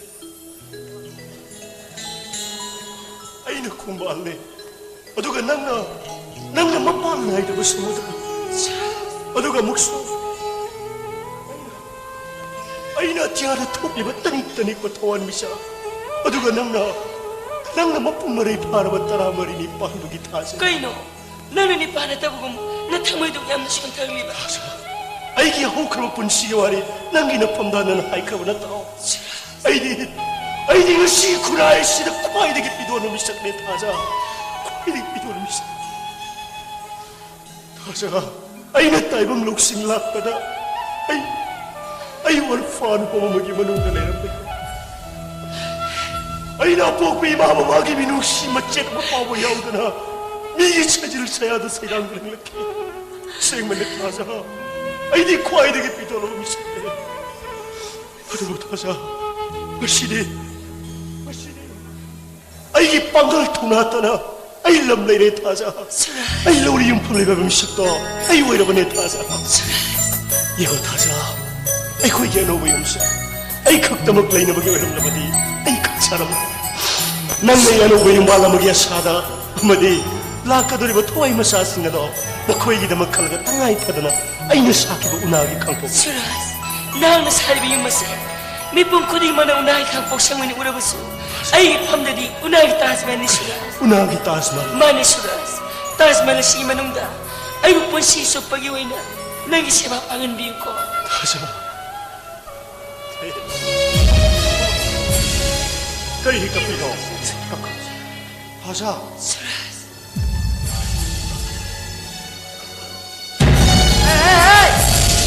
Koine ma pun sila lipsi. Na koine tugumba. Tagulong bibado uning dola ko na TV ma. Na koine ni se. Samdin de yaro ide ba. Akka ide ti mase amamam de hebdo. Madu khangan bala bi khangabra. Tamuso. Himam sidene selay nila libis kay dilo tamuso. Nagi naral de imu manung sagay na te pune maki. Isa chanpan pune makku lukha tanam chungna tanamba. Tamuso. Nangshi. 나람자기 하라고디 나 참마도 쿠다니 일라 하이다 보더네 어떻게 잡다니 카게드나 이나마 이나 컨디 뭉기니 온다 라이르 바빠 칸데 용반 비야데 비가 안 레비네 이나마 아이 바이레 잡수 사마자 시키잖아비 난 칸도 이나 컨버싱디 이나 컨버싱드가 상가도 그다봐 나 실마리 바다고 그다봐 바탈드나 사마 시키잖아비 아도보나 칸레비 라이르 카비 이나마나 ngasi tamuso de 용반 레비시디 ngasi 소마스 내야 이나마 아야 미우시 마도 그랬어 아이고 뭐이 파리뿌리가 직속으로 나가버렸어 이나마 파리뿌리 신격분에 세디 나선 나이자버디 라이르 카비 이나마나 tamuso de 용반 레기 이나 컨비오 키부금 아이는 용반이 버술레세 이나 컨보에마다 끌수가이블 타이자번 와카리나오 아유 너는 짭게 틀레비도 뭐 마사사같이 나와 빠르가 춰들어 찡들 무드부 야로이시 아이고 좀 리브를 야 이거 좀 해들래 좀 리브를 Hey, 하자. 이분 나이 보세. nanti ya fere begitu makani. Salu, ibu ngi mang thana salu ne. Tamaso, hande mo pokidi. Mabung na hai begin de bilam hile be bachal hai bro. Ai wai de tamaso. Masih dum na salai bang afi tamaso. Oh, kunungi marani windi. Minai de diwani sini ne. Ina ma. Hey, namu ngau bro. Cing macam mana katok ka. Kana terpa phopa masibu. Atok makulen lor tu bo. Atina mu ngau ra ba. Ina ma. Kana ro. Yum chasilo. Nangi na bakta ne. Torop ya bu sabu cha. Ya bu nangi na hai sina le bi. Nang na pa mo khalo. Kana ro yum chasilo. Ina ma. Nung maduli la thak tu thawai mang na ko nazar bi. Ikhaw lang bi nong ka bi. 이놈은 빠기라이제 싱싱시대 남들 생기 원해비를 까이기노 아이네 빠마 칸발로이키 아닝부 소니 소데 마카트나 이 소니나마 에이 다자 까이기는 아이 선만 이제 까이다 이엔디브세 바라버스 버터버스 아이시 레바가 시기 꾼 코딩업나 व्यवहार तौनरीबा ex minister कुबेरनी अदुगी समतत्ता हौजोगी सरकार पाइबा party सिगी vice president ने मदुना खंगना खंगसिनदेबा करिगिनो हिनी निबिना सलेबु माइनुंग दलंगसंगी ओनेबा तमचौ या खलोलादो नसिना कई खलंगदि गेबदसु तमचौ समुक्तदि खंथबि कोदो लमकेट लमहाइबि नंग पामलिबसिदि नसमत खुदानि येलगा लमजौ संक सोदरा बचिमुद्रा मदु मदुरांग पामलिबसे नसरि थवा यावदो बक्सं पनांग तमचौना नोंना येंबगमगनि हाइबि आई मदुना तसिम साब लोरे तमचौ पप्पा मसक खंगदबा 짠짠 사라시다 나나 너 장수 레비도 나한테 너무 이까이는 까임도 칸다 봐버리 자슬라와 봐 이놈아 피지 팅아이는 마마니 묵다보 이놈아 나쁜 마 사오이는 오지 말래 아두고 이놈아 아무바이 미나무바이는 갖고 없다버니 머리부를 먹고 있으면서 마가세 아이 거기 머리만 따와 입어 순간 밤대래 밤대 야이 뭐야 이렇게 쏴야 마법토기 뭐 싸보네 마빠 마sắc 딱방아 뭐 있다보니 나 이놈아 나는 목소리가 나 톨라비네 나 톨라비 아이 까먹었네 아이 까먹었네 아이 막바기 머샤 우기 와인이나 낙바만자 좀더버리는 명수 럼자 좀더고 없다면서 왜 못다봐 시험비 샤비라 끝내기 아니면 바깥 군을 쌓는 행엄마들이 मधुर प्यार करना राजकुमारी वो नंग हुरा नंग परमक दमक नंग गंदी फोने दबन करी ले नंग सीधे ले नंग उन नंग हिट ने खोगा तुम तो वही ऐसे लगा नंग शादी के खोता खोर पापदा आई के खोने प्यार समरा 사람 눅시르게 막 아이부던디 비비르버디 눅시보고 아이 이역다 보고 땜식널 뭐 따라버디 아이부 뭐나 비비름 거더라 라이 빌시타 모이머디 빨래 눅시기 따이면 빠르시나 라이가 아이 가면서 아이 시비오에 뭐네 아이 시비오에 뭐네 미워해 뭐 거우니나 마나바디가 가서 빵이 보내야 에 아도라가라 이오메 라이카면 시키는 살아가 아무 보마수가 마나 할로 하더라 하나부터 와깔로고 아도가네야 나 코이기 척그리 강소이도 아도가 그게 샤랭 기념이 마우도가 아먹다 마나를 사나 눅시버디 아까 이블리 멋지나데 다저번 펌머시대기 아무 스키스는 와고 기버야이 마고 마땡 먹고 라이바 라스쿠바르 하고 기버시라이 아도모 타모리아니 눅시버기 말이도디 까나고 스키니수 칵타드 뻥모 나쁜 아둑쇼고 나쁜 나나 추르트는 낭나 상공주 담는 우리네 사람 위아래버디 부비코 아도기 라스쿠마리 아도기 신나상가이다 아도모 사람 마시모 각등디 강전배요 나 샤브 튀엄 농구는 부부도 각더니 에이나 야 비저리바 그리고 막가는 식으로 막 부키부터 오가버디 라이브 격장을 지엘리바 이기 멋주가 이라쿠바 살각장을 지엘리바 이기 멋주가 이기 멋주 짭바네 버차 마시모 딴지 카카오이라 보이자 야 너시 마시모 돌아 양프르다 아이 타자 비범 시어하면 난 거기 많이 깔렸다 얘기를 하이브로 나 어쩌 실라고 해도기는 거야 이놈아 내가 살리기나 클럽 그리고 시부 아이기 실랭 몰라 그리브로 나한테 타와이로 몰라 아자 능 아파버려 까리노 fattabara 까리노 하기도 까리부터 강망함들에 에이 마이란 비는 마이리드 나오자버디 마돔 땅고 있다들 망자버니 능 나샤기 아닌 거 아빠면 사동 외래가 난기 몸을 양놓고 시에도 강구 tattu 비감 난게를 강대로 라오 이분이 뭔 다리살로 나오네 따무사 하나만 보기디 눈시에만 판마도 이번 가이로에 보안에 가이니 하이는 냉라게 따무사 나 잘라이기 보내버려 라이브 파마세 설강이 암브라 보내 거니 따무사 아이 뭐 파마세 스마트 레이저로기 가이도보기 따무사 와라자와라자와 살아가는 넌 가는 시대야 나는 나 갔다 오더라 빨리 레저로 이놈아 아도가 내가 너무 심하게 하는 게 하여튼 나 빠는 넌도 되네 나 공대로 이 파파 안주나만 비제시더라 미카리 사더라 근데 나락하고 이놈아 내 까지 보면 나 이마시 못 본거 강해더라 이놈아 따무사 능 애기 살았다 레이람님 어떤 애기 살라마 아주 뭔가 시대이 애기 살라다 수익해 가라 따무사 아무튼 고 따무사 아이세 나기 나는 과기는 산이 하면 가오르버네 따무사 나 알리제 가만히 따무사 이마 nasabi ko man sa buhay mo nung amin ni Ima. Taja, karigino nang nalayoy ka may mabababog ka ng kapigat. Lain sa kapso, nasiyay na nang kita magtalib-libit sa di. Lao, Taja, ay na nang kita magtalib-libit.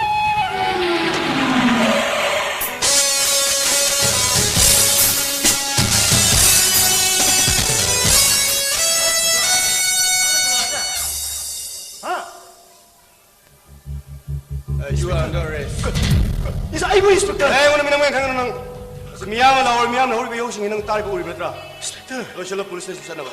Ay biro wapam suway ko baham tabang ng Inspector.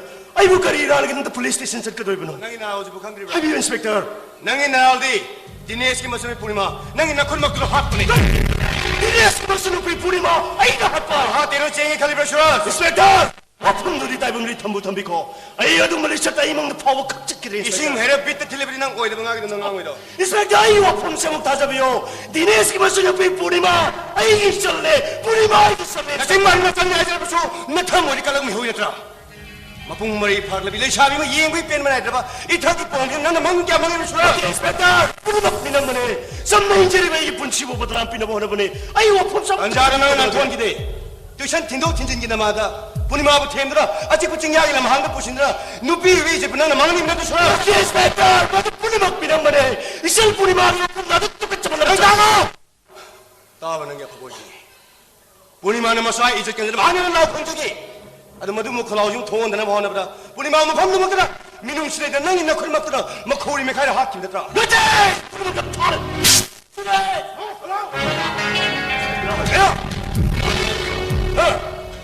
Nang na pana oidung lam du angon nan to chep dikap na. Mashane da bnu bi rap to wa. Abni mi ha pe case to. Inan pedar paki. IPC section 37 section 30 to gi bakara. Inspector bi moleng nang go arrest. Come on, Jeff.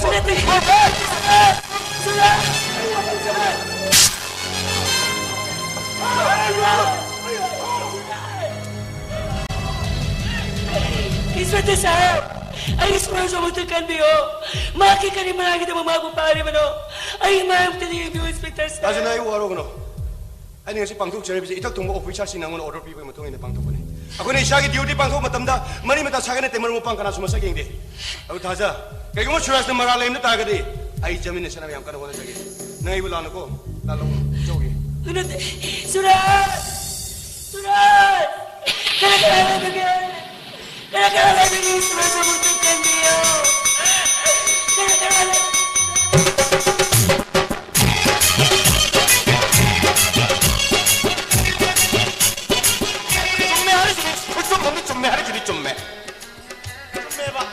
Ako'y mausa.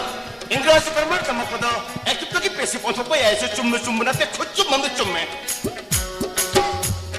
Ekip service me na police department sta constable na thabak chang jirek ni. Aduga inspector bi mona ravi mung sai se. Ekip to ki pesi usila chang to pirene. Aduga inspector bi mon nang nai be ekip to ki pesi pon to kwa ai bu constable ora me ke rank down to laga na ki mungi house guard ho hin ke mai de. Na ki na son pi masak mo to phajbi sana to mise. Ai laurane. Lâu tôi chắc là phải lốc hết rồi mới lốc cho mi lốc direct lốc cho mẹ đi mà xin lốc này cái plan này làm như nào mà xin mà tầm khởi đi này thì coi thế rồi à tôi thấy cái đúng đấy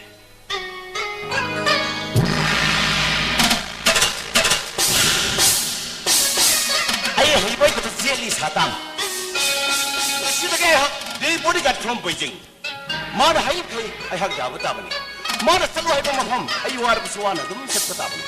Mana nusia bertambah kaya ma, aina tahu betul. Aina ma buat tamu sini nusia hai berse, sabzana express tahu betul ni. Aduh bu, sana tobi. Nanti bakal kandang betul ngari, makona tong ina segala yang tahu di Wah, kaya ada kerja kerja mak sakam no, simbal maya ki sambru, momon binok lele tiang naba mak sakam. Sida punya nak kaya minggu ni, lagi apa pun tewani. Sabi mo pong kaya pagkaisi, nungay ba manggasi, mangdani ko. Narangay di manglanda, mamingaw ba, rasilay ba mahanga, nung siya'y na pong dongami.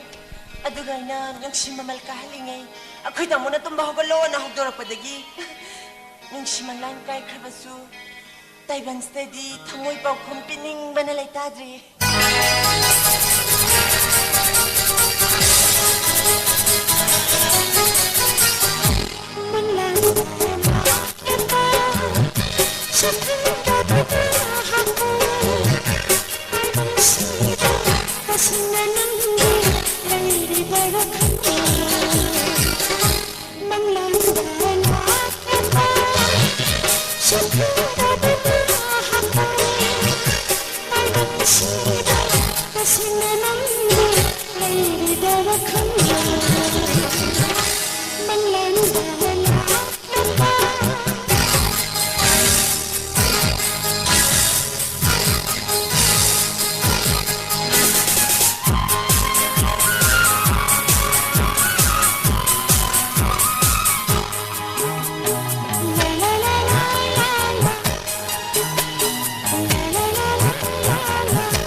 Ngasagi bhap to Kaino ngasay bhap to dia khut to kundo pareng pai ba man ba ai khusda kundo pareng pai da baga nanggi nang lisala pa kari meni lena ba kundo pareng ngasidi ngaksam dong nei dana iroi da di hungna de ba adu bidi sume adu da yamna hon janing ba do kanada manglan da lamba mamen ngaba pakhang du da kanai manglanda ngarang nagi manglan da lamba mamen ngaba pakhang do adugi pakhang ngarang manglan da lamba pakhang do adugi pakhang do aduga doraba ngarang nagi manglan da lamba mamen ngaba pakhang do adugi ai ne do kari ngarang ai manglan da lamba dugu tatomba ne ba sanatombi aina ne ikai thigan manupa gi mapok da phobuna taibang skan nang wata nuksi haidra phungtok ngam da bagi ngarang nagi manglan da lakna nuksi haina phungtok chabu nakhogi tamos na be sana khanglaw law bada nang na mikap khangtok thok da khamang makki bado aigi thamose nungai na mun pelam mun na khan bro adu sanatombi ngarang manglan da phangung draban ha ki nuksi pakum ngasi taimang sidang Nigeria dong bi nuksi answer bibiro nuksi pakum oijera ge haksin ha ki light boy tatomba nangchi phagi daira na jaga sanatombi aina nangbu ahan bu urbu bikupta मेरा दिल से कुछ कुछ होता है Sahrana Sandani ka sandagum ning TV. Hai rage ngasidi. Maine pyar kya? Sana tumbi. Kaho na pyar hai. Tatumba, isam na kaluba nangse. Oiring sidi. Tawai gi tawai. Ture da. Lab na talaba tamoy nungda. Aina nungsibasu nangtani. Sana tumbi. Ikaibagi palamana. Ngasidi nungsiyek dairage. Mil gaya koi mil gaya. Sana tumbi mil gaya. Sana tumbi. Nang na aigi VV number 1. Aina nangi hero number 1. Isana ibe manung sibi. Kombi regumna tanobi.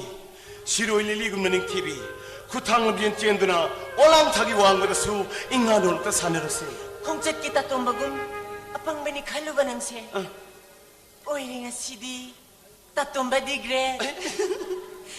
Sakti bidam pani kanduna mirai bino. Mirai doi. Best friend gi kutangda raza gi tubi o henbiyo. Lamja posang gumba haku. Hari sangkum na hisingmani kanduna napamde hero henbadi kari kudal tamuke. Aidi saragi kuzi sabiura natragana angang bakura mopal hektar ura natragasu mitong ketel lagi payalla mitli kazalla madile rake sudangau jabi saya nangi dama. Doctor Yalma. Ha. Nangi yatang na buwan ngaksegi. Mayaga program sa kino. Salmo he kaidinu. Kalpanay matungin na runo. Iniroi wana sila tubi. Nang tanihili kanzabi ebu. Nakaktakibada na ang pibiduna. Ay hingi singaregum. Basanta ginong alam dahida. Chinada na kelhen bino. Sila tubi. May sak panglaba tamoy sina. Lamay gimayrida. Chayna kangbang ang zeruyi. Nangi agi nung siwari ko kutuna na ngamlo yedi kaina ba. Ang nga tamoy pale. Ay sumini nangi manja. Nati nangi ipam dala nambi. Ado sana tumbi ang tang puna nung minasi. Asyam ni sana tumbi. Laiba ke sandana le tiang labi mama manim to hingsa bi to haini zerbasu. Nung jogi ehing amadai bani sielas. Asyam bani. Nanak ta sum sum nei rabani na. Thamoi sinangi oiradi nangna mama o isa thoiba thoibigi tas. Tatomba. Ha? Nangi ginung shiwari mapung phana ba. Tang kumarida. Sana ka telgi quarter number 16 dala o. Lake hese dala ke. Ngasigidi idom sa saragi. Sala bara waruna. Nang degi akun mamani ne. Satubi. Eno. Nang degi nuksi bakun piran ra sakke thari sikri gino. Tatomba. Ay din nang napagi tabi ning dana. Pangay da pa pangkhom da kumay wani. Loire. Aduga nang di shere shamo shelaina. Satubi. Aina shere so shere sebe mo shelaka yada no shelaini. Asem ne satubi. Aina no pursigo ne kanda ba asem ne really I love you very much. Nang si sa impang tukringay. SIB test tukringay. Ilay na gadi thamoy pa kumpi kiroy. Ibe madu ke dabta kadin tulung sathiru no. I say S3 IS age magaro pakka ge pakka ni na. Madu ki pramandi. Kare adu ki praman. Ayu thakte. Khani umde. Adage talab saide kwa jada sade. Kare heavy one harbada number 4 sari ai suction sin de. Shimang na manam werga 200 app chang pagi ahan pakabada at phangar kun pase. Ai ne wani sa. Ya tu ya tatomba. To. Aina di makata na kanganing bahin mo kardilay. Adu nang to hermani na ito okay. O hay ke bakala dunne. Medical fitness oire. Adu tatomba. Eno hayo na hinang bayo. Tatomba na ibu. Aina thazaba sugam da bagumba ma. Kari. Aina nang ko thamoy seng na nuksi haibasi nang na thazaba ngam deba. Gyan tamoy te ma. Hanuman na matabak segai bada ram sita ki muti yaram bado. Adu mai no jagai ke thabak seta la ke yengba nang ge nuksi muti soida yang ne. Oi shoiro data. Kari oi shoiro data ba. Adu tare thabak seta tamni segai tamni de no ne. Oi nang yang ne yang. Yang ne yang. Ready? 1 2 3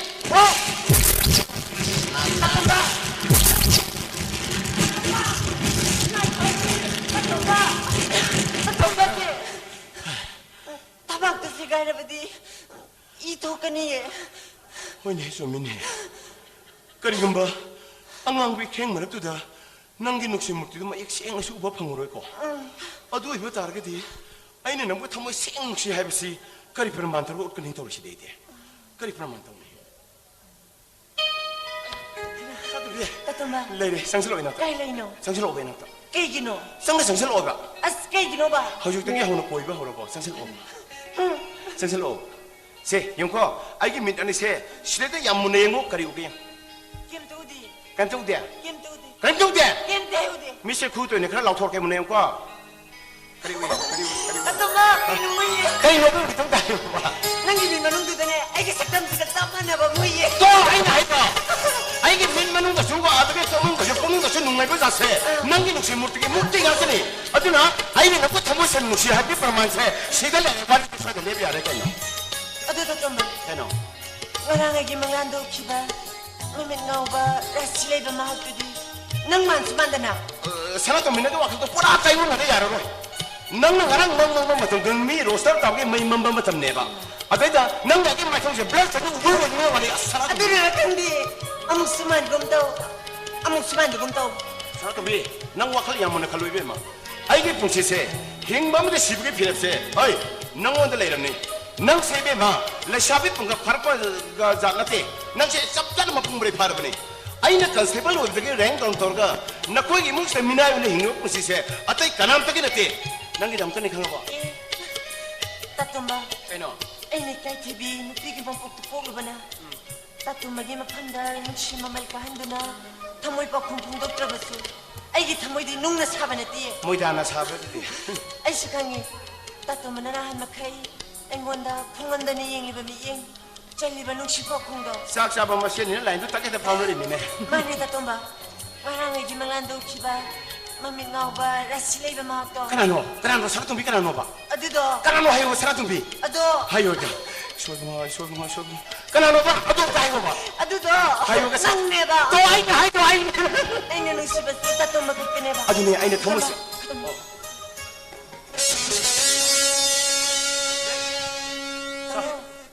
Matamsada na yung dahil pa di. Ay, tawalay lagi.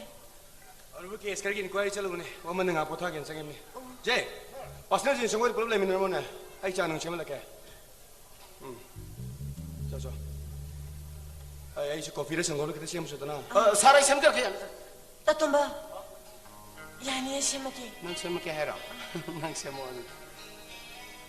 ai ta to mana mo ko le siang war bana 사르 와저디 누가이 비게 상양 왕칼라 이사 ai na koi mani ma ai sam sam thamana te ai thamise oji ai thing ma kamu na ka kana no ba men ta de aso sang mantri mandal ai badi mantri mandal yum da bom na jebi chana bi yang kan chana kale masi mata mi far ransom tan ba suning dana nungai mi masing ge nong nong chum hengale asi na koi chakselo matam bunu mak na sa duty masakang na koi pangto kadam 아이 강제 있어 pai ta to ma masi na masi oi gre 하비오 nangi kwai lu bana thodi ai chana bi chana to mi ma soi ngam yaw na chena ba masi na kwai lu bana thodi simi chuka ko na Yes sir 아두 사 아코라 가이 미세 미와야 왕nin다 아시 메메 방안 강남 자니 모이네 이분에서 아코기 비마 사람도 미 보디가 내가 방안 강네 아두 뭐와 성로 비데서 이 샤나 또고도 비 타오디 이 샤나 마서 칸노 혼나 작니 서 good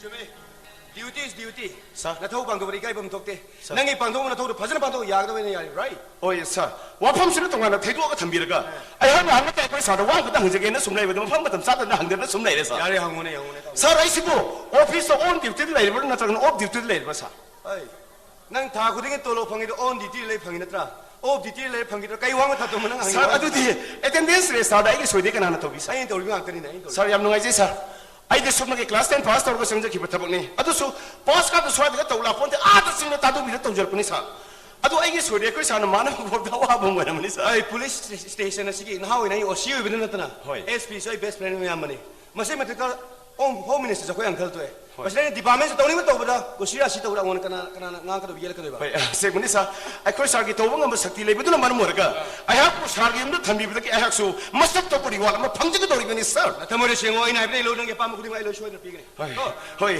ꯁꯥꯔꯒꯤ ꯀ꯭ꯔꯤꯄꯥꯅꯤ ꯁꯥꯔꯕꯨ ꯏꯁꯣꯔꯅ ꯊꯧꯖꯥꯟꯕꯤꯕ ꯑꯣꯏꯁꯅꯨ ꯑꯥꯃꯦꯟ ai ko ne nang mu kang christian changi ge na ai nang baptize to ko nang amen ai 산 미나 하이네 하이젤리 자니 자 o ata khang de su ma hai ne ꯍꯣꯏ 카멘가 아멘가 마네네 하리 자니 사 asa to mi ko fire sango lo lo changi matam yam lo chike no kuin lebe do 사르 마시게 야나 잉타파세 슬로스 포이노니 사르 마디네 싹 통무데기나 살론 폭세 마기 홈 산스키 비에서 파파도 핵도 연구사 아도 산한테 양 나이번나 마나 이상 좀 담다데 마기 홈 산스키 비에서 아마가 파기다 아니 납선내 그러다니 그러사 아드나 통민 먹도 시니 답대 마하도 라이크 데사 nang nai ja suma to do 아수머니사 아도 호직수 동안 보때 마나 고필로네 상시 마 tum초이 담도니 ai thum tha na chini tha na nang kai do lai nang ko chong chong ya chong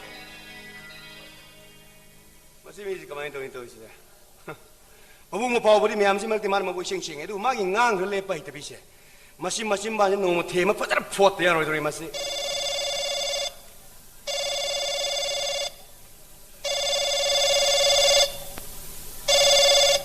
Hello sir, kay tapi sir. Oh sir, Purnima murder case adu matang na Suraj ka umiyo kay father ay custody interrogation sa telo sir. Right sir. Oy. Sir, mabo interrogation to naman Purnima hat na habise. Chume sir. Oy. Sir, adu na chumane. Haying ni sir ako na pagkuno na sa court. Oy. Sir, fingerprint ki report ki matungin na di. Ako na father ay Suraj sa miyo si mi ba. Ibi mi sa aji makuri tayo kusama mi si ani si chap manar sir. Aduh sih nggak nih kalau saya aja yang gua. Police sir, I postmortem report purga. Hujung mau lagi sir. I'm sure sir.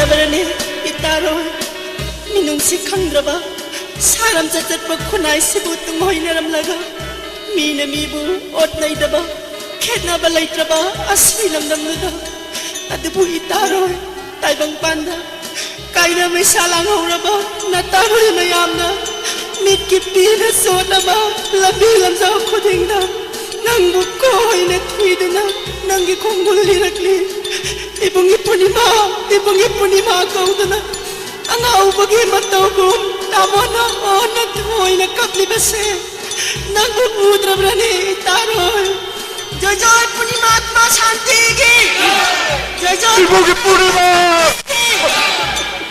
punima atma shanti ki Lekay na mga masyasa na karam na kagani Nataro kaya na nagbukong bulalaga Ay nakay pa kumpi ka di Langay hinayutin ang lumitaw ka sa do Tamo na doon na sungkap to na lagi na mura pati Ay ko yung sagya mo na kong tangdok to na sa pangamarin Sila tumbi Ay isang dumaralik to ni Kamu tatupi kamnat na sila din kailan kiba na ho Punsising dilyam ng drabi Laibag TV magitaway na sargada Ing nasing na lay saro na ba Mamsa ba kami nakaradang sikat sa panunta na Ikaw yung pala ipagita mo Nakugi yung tabal sungani Sikay pero ano son silo na Mabungay mo din nga itong silang besaldo Nga sini Lang takit po ni mauwatang ka Pahinay kita sino mitaraw Pwede ma Tako se Ay ko'y natin matayade Nangamagta di alo Nangis siyang kalpira Ano ang pijual siyang Amo Tamo na itong nasungkap ko na lang ito mo Ikaw yung staff mo na sa mga Sila to be Nang yung siya to'y nalaka daw ni Nang yung na to'y nalaga Tamo ko urutara ay tamo yawa po tawo Gado rin mo ni Ado na ba di Ikaw yung muna ka Punimamuniksing na nagkamlangan na tama Kapero Kato be dinesh Ikaw na balik niya Lai mo naman na na may mabsik siya Kani karawa pa siya matong hadro kayo riba Jango ni Bima Nang udrin na marami mabsik nung araw niya Pani tamo Jango Dinesh Tamo Ay ko'y kapag imatlamati Kanino ito ka pasok si Asya ang miyawa na kantulaga Isang kita malaman ni Kuno Tarang Tong si Dinesh Tamo Miha pa do tiraga Makuha ko na puntsalaga Hindi na pura mga di mapungay siya Silpun man na kaya rawar ang ngunit ako Uli mahal pa niya ng polis na arrest ako ng Soros Mano po ni mahalap siya Katay pa po sumbagay siya Ay ko'y yam ko mo tika matarkalay Ay iwakal na din Dinesh Tamo Suros na ichal po ni mahalang ngunit siya Ay tamo ni kaya yanin ko Suros na ichal po ni mawo Hek pungin na ba matsan gumlakan man ito Numit da Suras na tabak sa famdag hankim si Numidang ipong tareta matamdali Tareta matamdali Ano mahang na Magi mayim di yoga Ay ba di Para tate ki mga kayo na Numidang gumaki Kung nipanta ka na masup naging minitaraga mga kawali ka matamdali Lady ba Mini po mga matlamas Mara makonga Tabak sa famdag na Mayong tatak matamda Sapsara sa famdag matamdali Dinesh Ano kayo isyel po naman at yusim na famdag hankim na Numidang warang ipong mga kamakay ni Mga makay Isiya hadro po Pilak siya na 누미당이 뿡따리 마카이 그래 마카이 슈라스분의 폴리스 에레스 또 하기부드나 누미뚜먹기 누미당 뿡따라가 미닛 망아 따고 못 없는 있다모 닥스리 디네시 우리 마음이 시시마름다 좁은 럭부럭에만 미우따리바 뭐서 이거 와칸다디 사고를 럭사하가 실망한다고 산대 다이나보니 사부르다 사도 우치가 탕타버니 해디네 그래도 알범 탕지부터 당시다 낭원내는 와판과 담리버세 마람세 아이니 아무 꿈나 강가가 하이버렸디 아시가 말하면 안에 붙어놓은 호느락과 아무리 타즈라수 와펌세 낭원가 생각과 밤잡아 타즈나 나시디 말하면 티리비 타즈도 막 아이기 용들 이래 그니까 뭐 용들 타즈네 나는 강이보다 망아이 타즈 거의 뽑히는 마할라두가 아이 거기가 한두가디 마마메리 하우나 야문 눅시 싸나 티르그 머루와 빵리 알라니르기 눅시 네버기 리푼 마카다 힝호리바 마사마 수와이바이 코이나 핵폭민 네버이 신이 파붐나 눅시 자라는 쌈내 로이나 오바카키 와리니 तमो 슈러스가 다 저자 이제 착한 기분이 마코이니게 눅시나고 일람비다 아이니 아무나 못된 빵기 तमो 어레 디네스 뿌르마 호크스는 호주티 아코메 아픈 메기 빵글 아무리 럭싱이드나 아시앙 메아브르 부톨라가 이사는 기대 몰라면 금로 토랑 타올시 정시 라이브나 마라마얌세 능 누가이 방어드레 라라라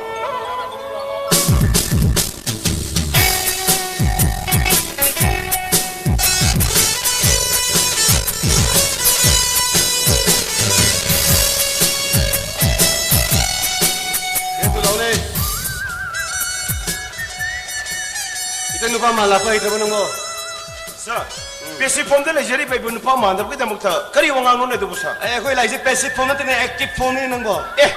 농어 슈파이드 봐. 유니폼 좀 쉐도 봐. 거기 액티브 폼도 팔려가 설루라 비에. 나우리 사로 들어사. 그러나 거기 나우리 가보게 돌이 봐 어저나 거기 되는 거 비대 고사. 누가 이노 해봐 아두가 람남 시더기. 아 프로세스 스페셜 보아제 놓토이나. 람남 시키 삼적 봐 버자면 하우키 이호어 들어사. 에, 거기나 러버 볼렛, 야가스, 라티사. मत पेलक तदना असेंग no मरो न पांग पांग कापना तंखाई खिबदो Manipur police याव दिन सेन बया ai madu irang nem thai ramne nanu no hodoi kai mam nei no Hera सा मपान तोरु नेम तो जाखा बसु मिपुंग हिदे के थमय दि सा वा मै सा को मसा चाकना दिनि सा असेंग मै सा अदुम इहो अदुगा मरा मजे त प्रजा म्याम जुंगु दा कोने फुब को नेट पतो खिबदो मदुगी लमन सिंगना बिदमक्ता कैथेल लगे लेखबे नाउरी मरी मदुगी मसा कोने पर मारपन योकक मयाम हाइबा मयाम मदु एक बंग मखादे खंपत पिद्रिबा मखाई वारो बिब यादे आई पेसी फंगम नै जता ai madu inai mata dai khangmana mi na moina police station thang ai ai yum thamido babtar ba सा आया छाड़ के हमका लेकिन तुम तो पूरा पूरा केंट लगे थे सा आई छाड़ के मैं थवाई था बोल के सा kya mana oi dong ngang nin ta ri chung थमोई के सेमो वही नहीं सा nanga wari chane ai lai thoji kai no kopsna kada khadu chanu to सा सारा दिशा सीसा सेना हने सांगे पुइना ना लाइसे अदुबो कदा गनो करी थबक लाइबनो हाबिदे एकोइ साना हाबिदे aiko asi yaw nganta hogalaga iu seng lo to ko chu to tholo na hu ba tangam dre सा को सुट तौरगा लाखपगा लाइव सिगा लाइन सी फाव फावना lu phono du ngai hai gine ho lo no lu bi nem lai mi ko ai ma नुपी कोई बे सा ai ta no ngau tang ta ma lai ni ta ni सा एकोइ साना कना में नुपी कोइ से ना सि पंगनि थाजदे नो हेतार तार सिना हन मनि सा nanga si ta yare ko Hoi. clear ore ba Hoi. ana no wam de me lo ge Ai, oi ma ga ge wari sana ngai da nangi seri jabi mai mangu ngsi oi to kono सा सरे से सरे मई मंग हंजरो मई ngal हंजगे सा yare ko ai ngang matam sida kari shoi da jam nan me lo ai du mai mangu khol le ma सा अदुदि सा आई तू मनि ने सा एकोइ सा की फनन में दमता करी sare ko insole jama koi thunga ba hoile me ne सा सिरो सा oi ne सिदी इवल वना बगुमम तो सा nang kana una yai gra सिदी वम थुगु युमने ong tho yum sne koi lai ju na आई भापता जरे एकोइ साना हाबिरिसि एकोइ सार की साइड वांग थोय खोगी युम सिदा कौरगा उनबगी मो ma ai de ko ma si mi sim bap ta kan gi de ko kau ru na yum sida han de dum le ni nang bo Hera सा एकोइ सार दे नुथिन Poopó बिस थक्तना गावरा बके नम तो ai ai ni am thap ko mani nan hangi do नते सा वांग थोगी दि मसे सु लेते मसन सु लेते मने थोपि ले साबेरी बिसरी सु लेते मोइगे इमुंग सु लेरिबा फैमिली जेंडर रेबो मोइगे हुइबी एरांग बिसि कतनि सा ngai nan hai de lu chu me bap ta ko me nang chang tok thong tok cha अतु सा एकोइ सार की मेडम मोइदोरि दे ngone खानन बिस कायम याम काय बना सा ai ta to mana uju bap ta ngam dri bane आई खांग दे सा ra tamoi kubir gi machana bi thajane ki Hojing ma'am ने ताबिख्रे सुमांग कुमाई सुमांगला उनागी ताजमहल लीलासिगी मखा सथजरक पथौरमदा मैम गिदमक पुरुनो लाक्चरी मखल मथेलगी सई फिल्म इसई सिंगदगी लोकचबा मखल मथेलगी सई खरा खुदोलदम जगे मैम पुनः सरुग यामनसई खुदोल ज्ञान बद लोकचरी ब इसई नुंगसिबी नंगी वाखलदा हाइना सेहौरी ब इसई ने सैसक लिबा ओइनाम स्वामी कुमार मसामक निजबा इसई ने मैम पुनः तामिनसई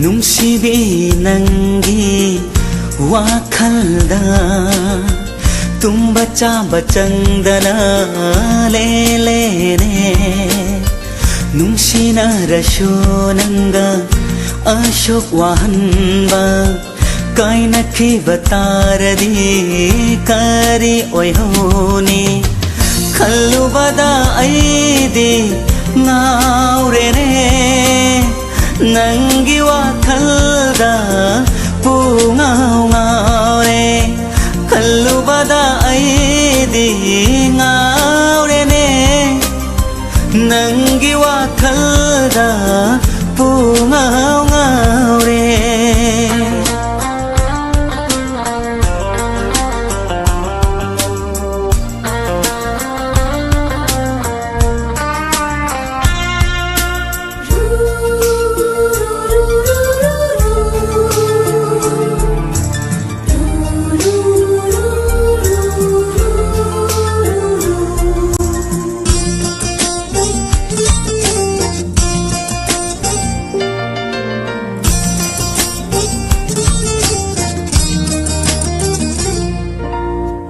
lay haningi nang se inakta lengdana lay ningi ne aishu nanakta asum lay haningi nang se inakta lengdana lay ningi ne aishu nanakta asum ikup amatang nangbu ningsing ludabada kau khidara pakhachai nangi wakhal khallubada aidi ngaurene nangi wakhalda pungau ngaure khallubada aidi ngaurene nangi wakhalda pungau ngaure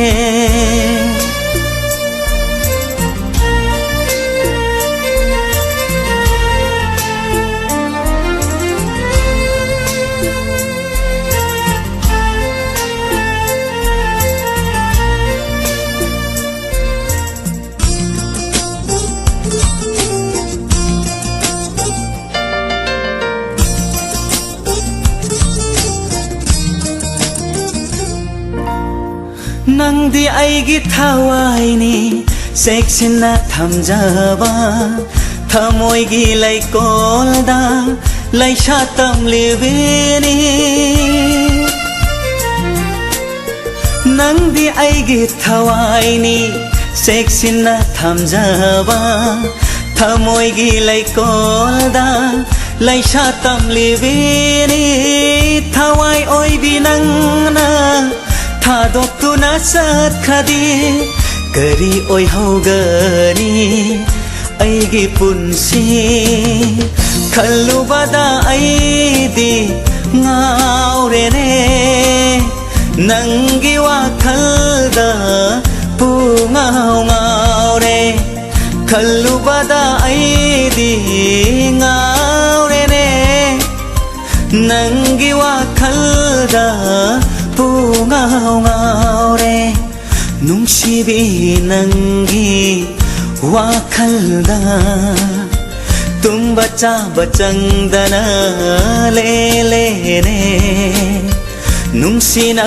rashonanga ashok wahanba kaina khibataradi kari oihoni khallubada aidi ngaurene nangi wakhalda pungau ngaure khallubada aidi ngaurene nangi wakhalda pungau ngaure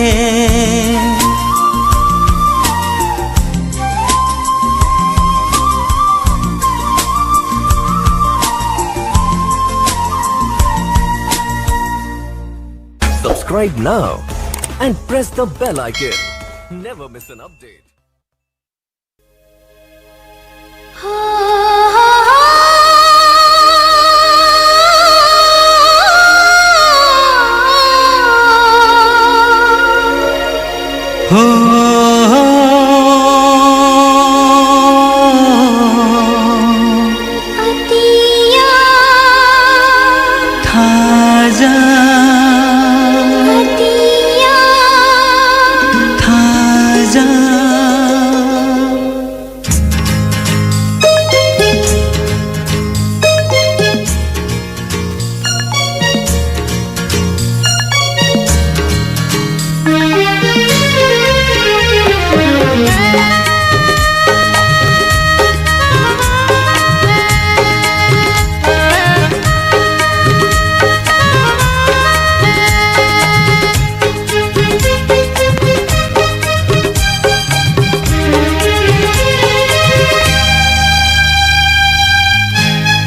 ꯊꯦꯡꯅꯔꯔꯦ ꯊꯥꯖꯅꯪꯒ ꯊꯥꯁꯤ ꯑꯩꯒ ꯃꯥꯏꯀꯩ ꯈꯪꯗ꯭ꯔꯕ ꯄꯨꯟꯁꯤ ꯅꯣꯡꯂꯩ ꯏꯄꯥꯛꯁꯤꯗ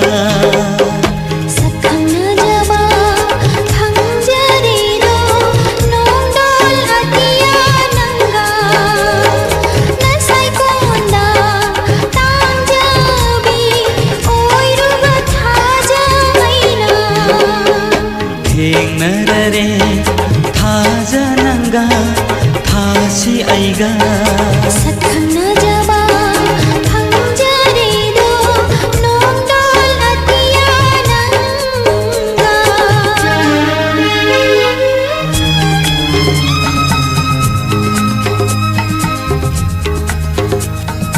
ngasigi thasigi ahing asida ngalhallare nangalna mamlabatiya Nangi samlangda malangbana hawhalli tangthaknai daba ipo Nangi sathikpu mahousa kaubilai rembina ikai jari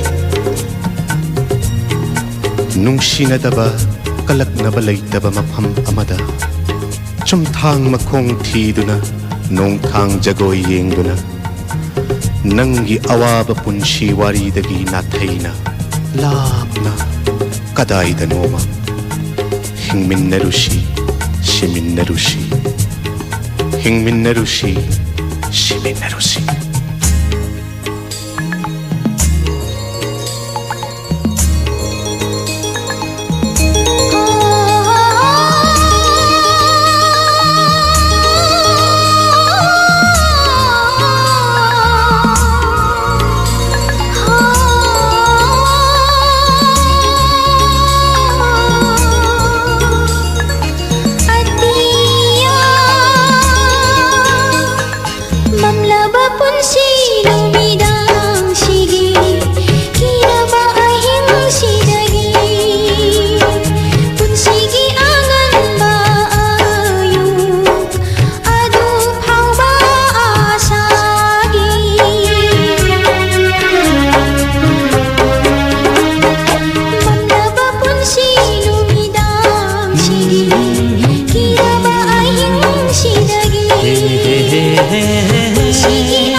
ꯅꯨꯡꯁꯤꯕꯕꯨ ꯂꯥꯠꯆꯕꯒꯤ ꯃꯍꯩꯗꯤ ꯄꯟꯊꯨꯡ ꯉꯥꯛꯇꯒꯤ ꯅꯠꯇꯦ ꯌꯥꯏꯐꯕ ꯑꯣꯏꯈꯤꯕꯗꯨꯅꯤ ꯅꯍꯥꯛꯅ ꯏꯀꯪ ꯊꯥꯅꯪ ꯂꯕꯤ ꯂꯩꯔꯥꯡꯅ ꯀꯔꯝꯅ ꯂꯩꯁꯥꯠ ꯇꯝꯂꯨꯅꯤ ꯑꯃꯪꯕ ꯅꯣꯡꯒꯤ ꯃꯄꯩꯅ ꯑꯇꯤꯌꯥꯕꯨ ꯈꯟꯖꯤꯟꯗꯅ ꯀꯔꯝꯕ ꯂꯩꯃꯥꯏꯗ ꯅꯣꯡꯖꯨꯈꯤꯕꯒꯦ ꯉꯥꯏꯖꯒꯦ ꯈꯧꯒꯪꯂꯕ ꯑꯩꯒꯤ ꯄꯨꯟꯁꯤꯅ ꯑꯇꯤꯌꯥ ꯅꯪꯒꯤ ꯅꯣꯡꯂꯤꯛ punsi chupasima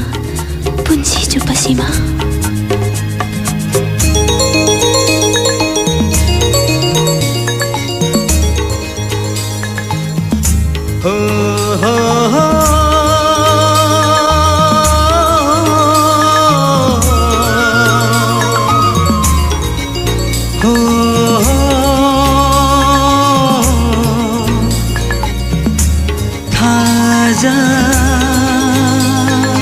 Menglaba nangaldo mutkinu taibang sidagi nangi samlaba nungsiba utlam simiyoi bakudinga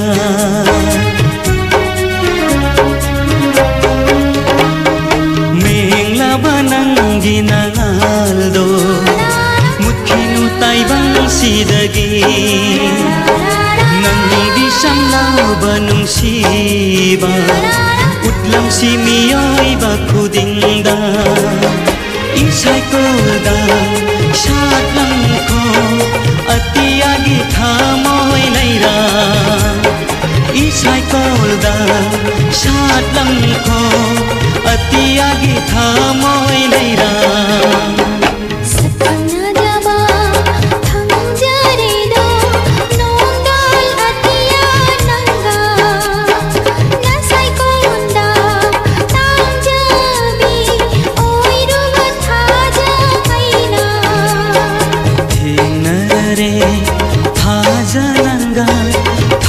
si aiga Sakana jaba hangjare do nondol atiya nanga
Nanggi samlang lek chilla Sangbrei managi Jinghi mananda Oh ahing shidi Lay janingi Oh Nanggi samlang lek chilla Sangbrei managi Jinghi mananda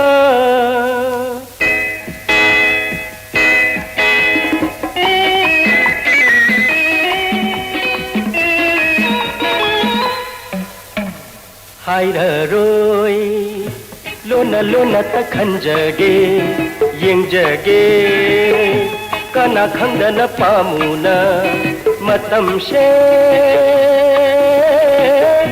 hauki ba khangdalenge koirau narabi nangi misnada tariba aigi lengda basaktam lupjage nungsi iro nungda Nanggi samlang lay chilla Ho ho ho ho Sangbrei managi Jinghi mananda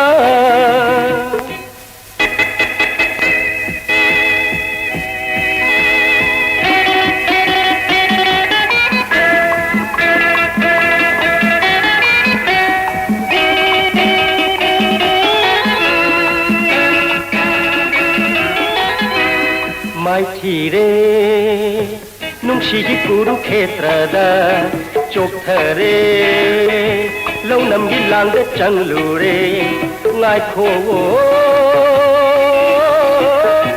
Wahai shimatata kho Kari gumbada ningsing laglaba Nungshiba masak khangning laglaba Khanglo nungshiba haido shini Tangang tangang chinban thai खजाय मंगालदा तुम थिंगालीबा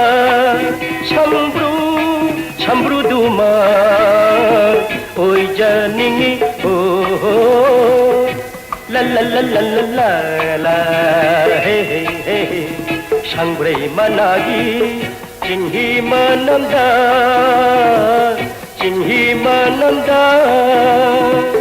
la la la la la चिन्ही मनंदा la la la la la la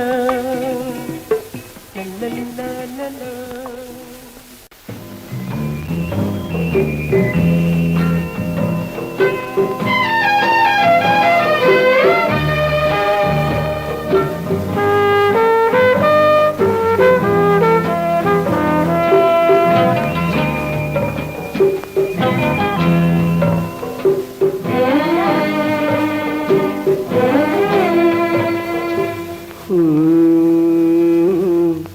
मचू तरेना यगली बमंगनी नाहाकी ऐगी छूर Taret की ईशै शगली ब ईशै नाहाकी ऐगी ओ ऐगी शैरोल नंगना थवाई हाबली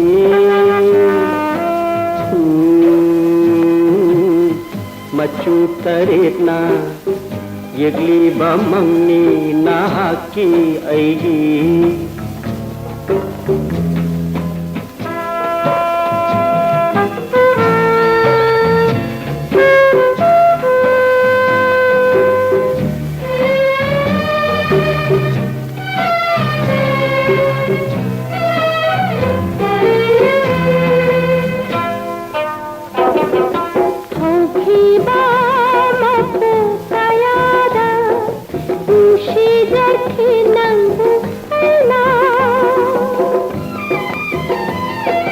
Nungsiri wasishu nungsikini mapukudinga Lantoki aigi khamoshi khambananda salangala Khanjaki ithanta nangtagini aihaki khamoy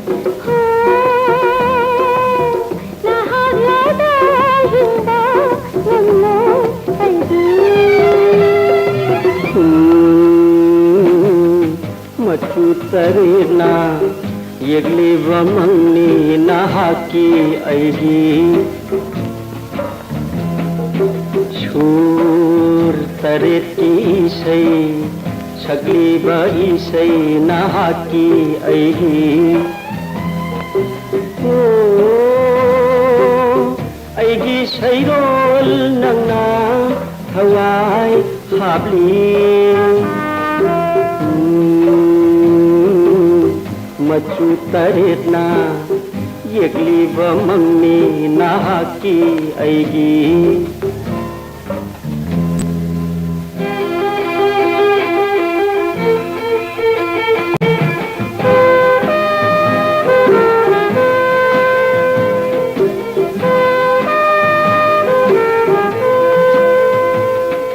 खल्लक करी गुंबदा चल सिर यामना लापना मालेंगा मुंडगा सिलसना फमलंगन दुयना हवाइना इसै ओइदुना तिंद्री फाव छुरगी मालंग नैजगी मिलुदा मुसीबत पिंगांदु होदा हो काइदों पीरो नंगी नुसी कादा मचू तरेना यगली बमंगनी नाहाकी ऐगी छूर isai sagliba isai nahaki aigi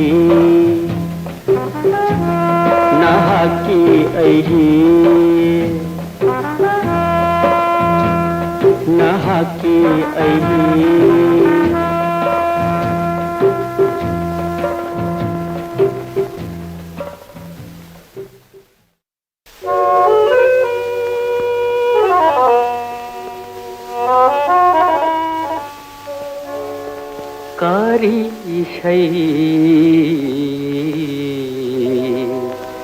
sauge Kari isai sauge Mangda phamlibi sakhang dabi Mangda phamlibi sakhang dabi Kari isai sauge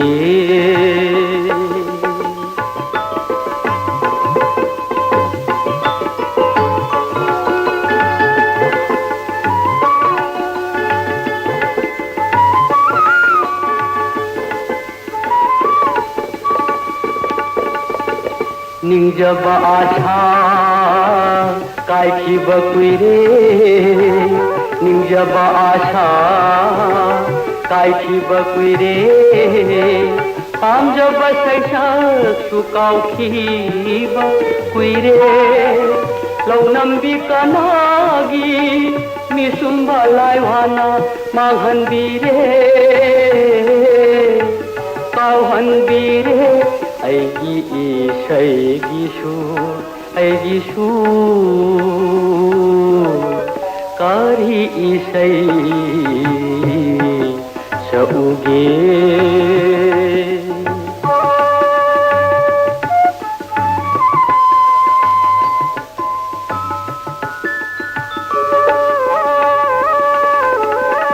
Aigi pungning se tapthaba ngamdre Aigi pungning se tapthaba ngamdre Hangjari thamoida nangbu kanano Nangbu uruba mikuk asida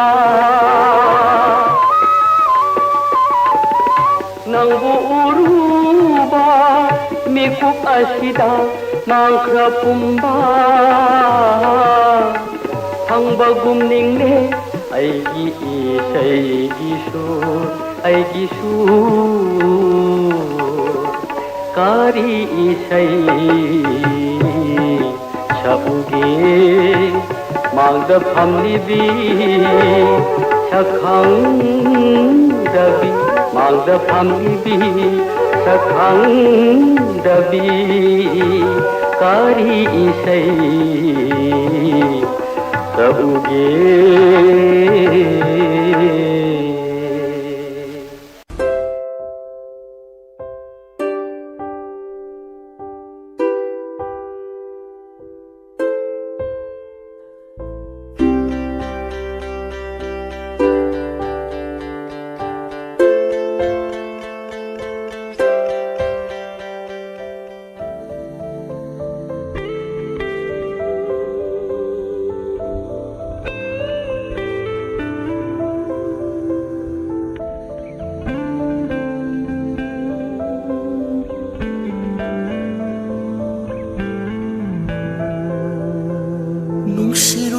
Thamoisina iral oire warak chaba ngamdra thamoisigi marami Nungsiruba thamoisina iral oire warak chaba ngamdra thamoisigi marami Lanjari ai nangonda lanjare Chaibiramu aibu nachil penama Mapokdare patni oire pokdunama Nungsi haiba si matan yamiyo Nangi alfana bata khanjari biyai Mangal suri nubbi mabusida Nangi alfana bata khanjari biyai Mangal suri nubbi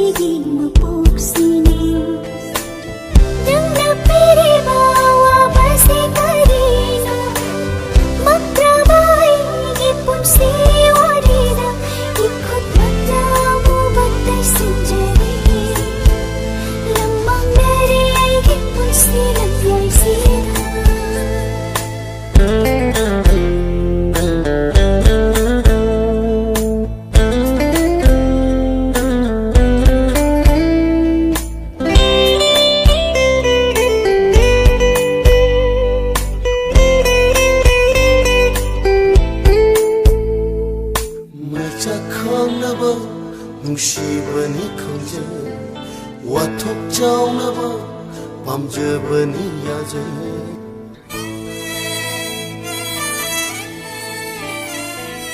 maicha khangnaba nungshibani khangje wathok chawnaba pamjabani yaje naksay aina pangloida be nungsibini nangna chikliba laisi dagi wangmalan tabangamba oichage nungshi wasak nakpa namjage Finally priba khong phang se karai chang sili ado mak ai waja handa li ado mak ai kap jari ai ge pun siwari karino kalai dama himbalo ai hase nushi chauru bathamoi laupnai lanjare ai nangonda lanjare chaibiramu ai bunachil penama mapoktare lakni oina poktanama nushi haiba simatan yabiyo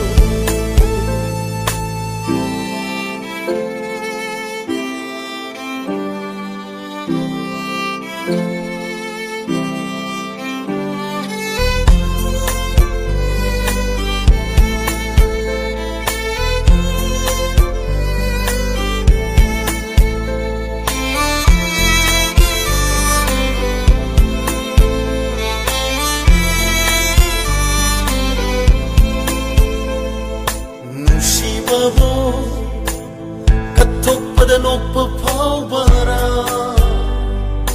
apambabo kallaktaba kanna laibara Nushibabo kathokpada nokpa phawbara apambabo kallaktaba kanna laibara Namakse thadokhlani nangidama phangloidaba nungsibana hena nungsi yaroidaba mafamdara hena khalli aidi mapuksi magi pirang kanglaro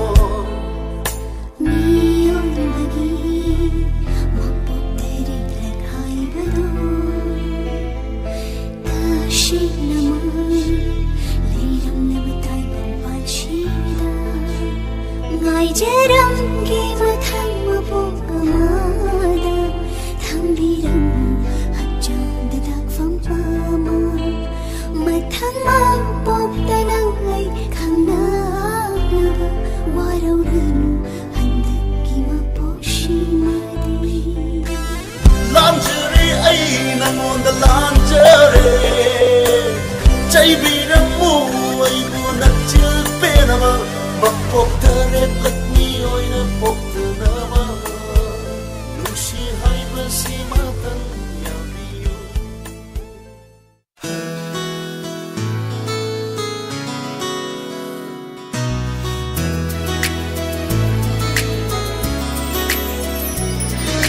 Mita dona leirenu nao dona khanglenu I khau lang laba nangi thamoi do ho mita dona leirenu nao dona khanglenu I khau lang laba nangi thamoi do pantharo aigi Chinghigi manamda pantharo aigi chinghigi manamsida Ahingda sachabi singarai Ahingda madom takin bagum Ahingda sachabi singarai Ahingda madom takin bagum Kelone nangso itambak sidai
थवाइना ताजवा पामजबनी ऐगिसु ताजबनी थवाइना कथोकले पुन्सी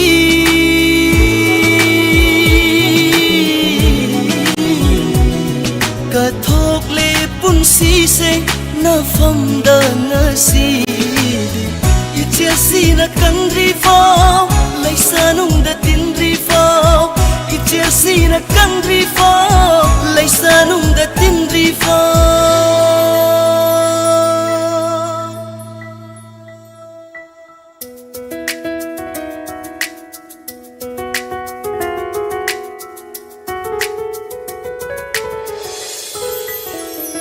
Puduna chat lagi Khujing paloina Machu tarit ki chung thang makhongda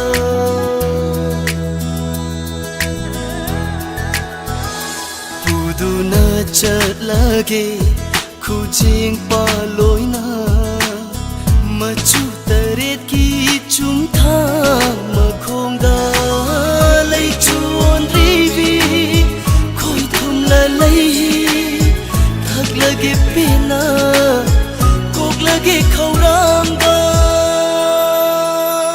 biro aibu khujing paloina achik panayum laba chum thangi makhong duda biro aibu khujing paloina achik panayum laba chum thangi makhong duda thambiro lotuna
ꯅꯨꯡꯁꯤꯕ ꯁꯅꯥꯊꯣꯏ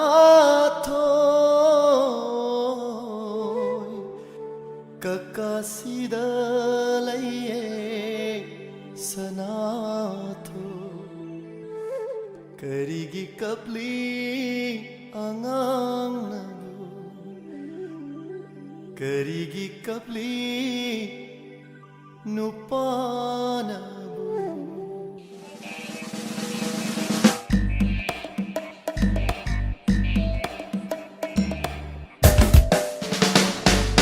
He angang nungsiraba angang He angang taibang machu sangriba angang He angang nungsiraba angang taibang machu sangriba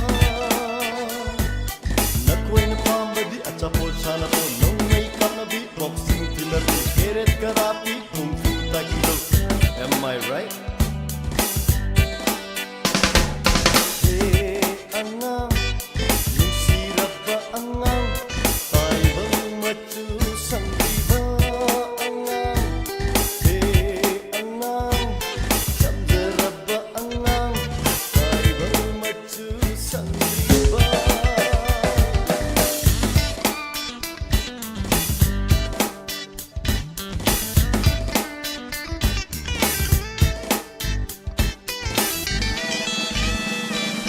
Lao hey si de lao hey, lao hey lao hey, lao hey si de lao hey nang bu lao hey, jag koi tambige, lao hey, jag koi tambige, isi bu tambige ne, hayeng na koi na chao raga, sheni mabu kumbayana ba, hayeng nang na chao raga, ajo ba bibu oi na ba, lao hey.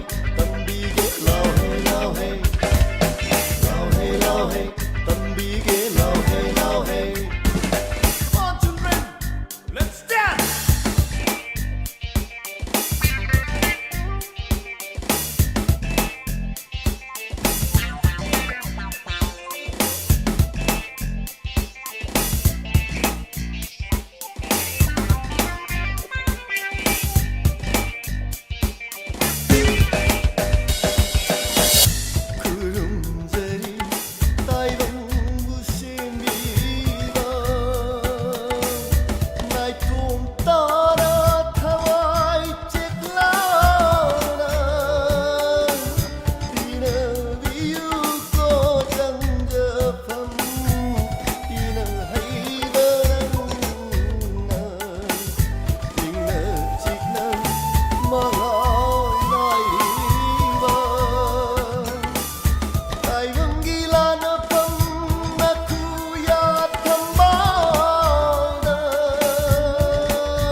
ꯑꯩꯈꯣꯏ ꯅꯨꯡꯉꯥꯏꯊꯣꯛꯁꯤ ꯖꯒꯣꯏ ꯁꯥꯁꯤ ꯏꯁꯩꯕꯨ ꯁꯛꯁꯤ ꯑꯩꯈꯣꯏ ꯉꯁꯤꯗꯤ School, school, school, school ꯍꯌꯦꯡꯗꯤ ꯁꯨꯇꯤꯅꯤ School, school, school, school ꯀꯥꯔꯔꯣꯏ ꯍꯌꯦꯡꯗꯤ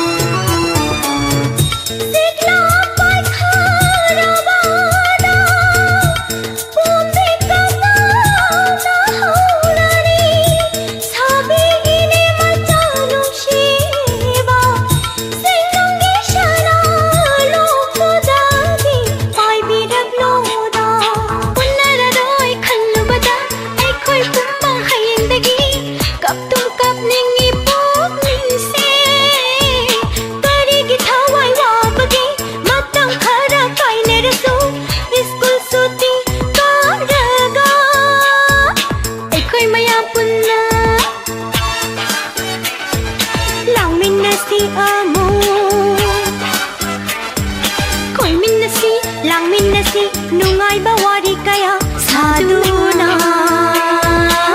School, school, school, school hayengdi sutini School, school, school, school kararoy hayengdi yumna halani nungayra yumbu yaurani onarani ichilina nungshiraba ima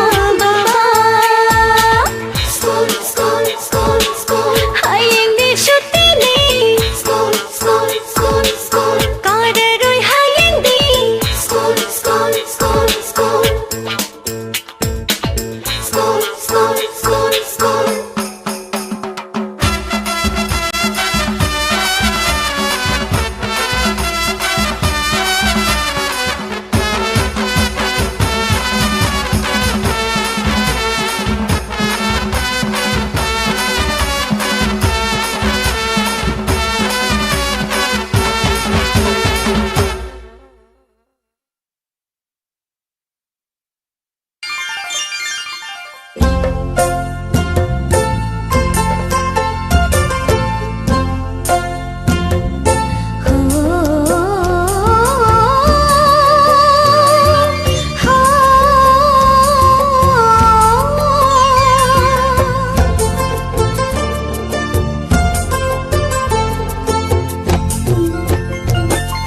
Punsise nong thang shiraga loiraba mapuni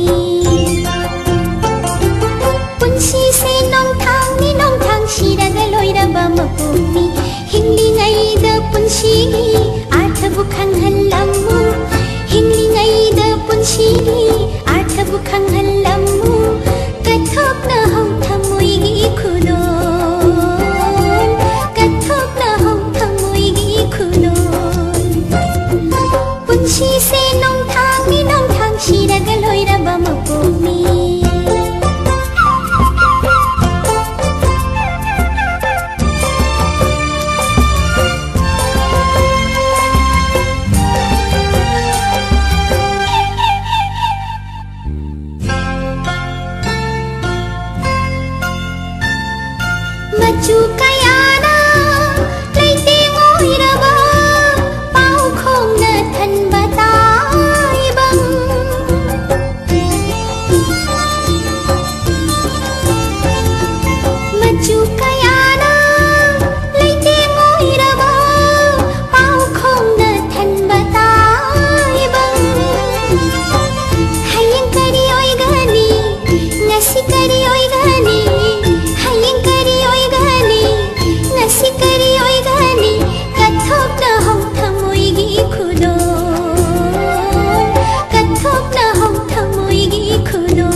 ꯃꯄꯣꯛꯅꯤ ꯄꯨꯟꯁꯤꯁꯦ ꯅꯣꯡꯊꯥꯡꯅꯤ ꯅꯣꯡꯊꯥꯡ ꯁꯤꯔꯒ ꯂꯣꯏꯔꯕ ꯃꯄꯣꯛꯅꯤ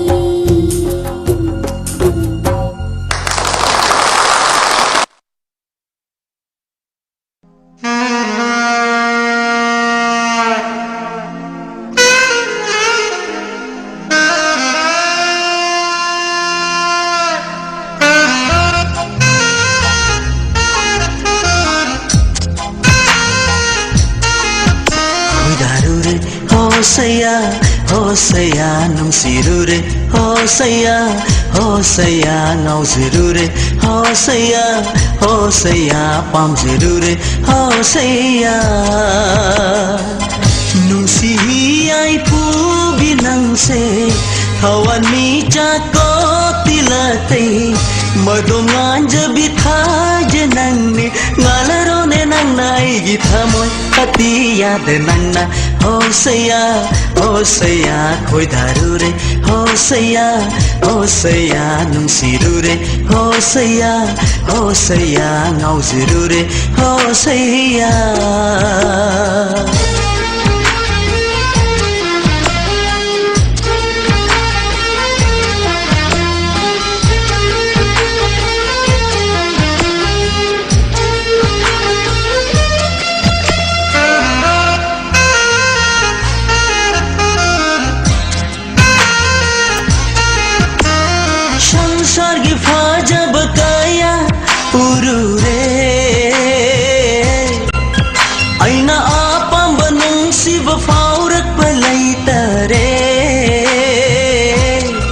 Nangtana mahele aigidi Nangtana loijare aigidi Shonduna laire nangi naming puduna challe Nangi thawai thamoi nungda Nangi wakhal dengaure Hosaya khoi daru re Hosaya nungsiru re Hosaya ngauziru re Hosaya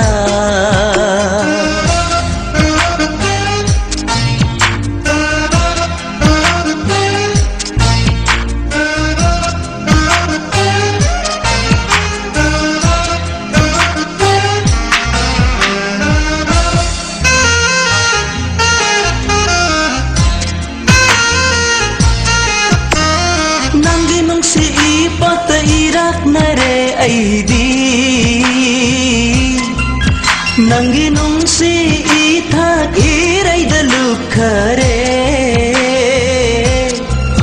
Laire nangonda apamba khuding ma Yaure nungsi sum hatpa khuding ma Haifam khangda ngaure aise chakle aidi Nang ta bulai ning oire Nangi wakhal de ngaure Hosaya khoi daru re Hosaya nungsiru re Hosaya ngauziru re Hosaya pamziru re Hosaya nungsi ai pu binang se Hawani chako tilatai Madonga jabi tha janang ni Ngalaro ne nang na ai githamot ati yad nang na Hosaya khoi daru re Hosaya nungsiru re Hosaya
morning, sir. Morning.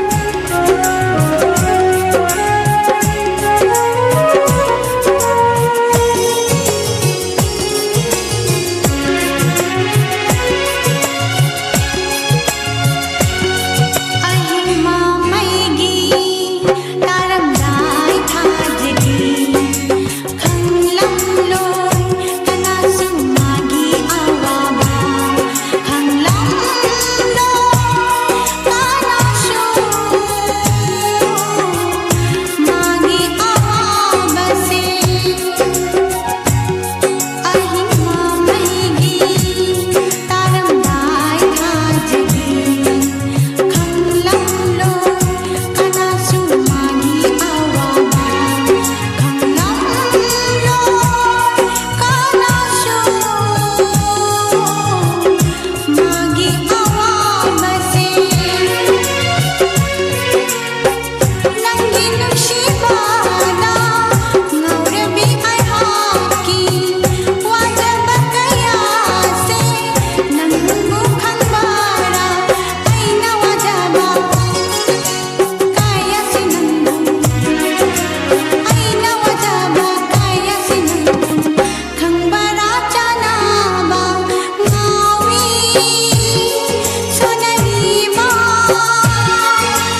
ꯅꯪꯉꯣꯟꯗ transfer ꯁꯣꯏꯗꯅ ꯂꯥꯛꯑꯅꯤ ꯑꯁꯦꯡꯕꯩꯔꯥ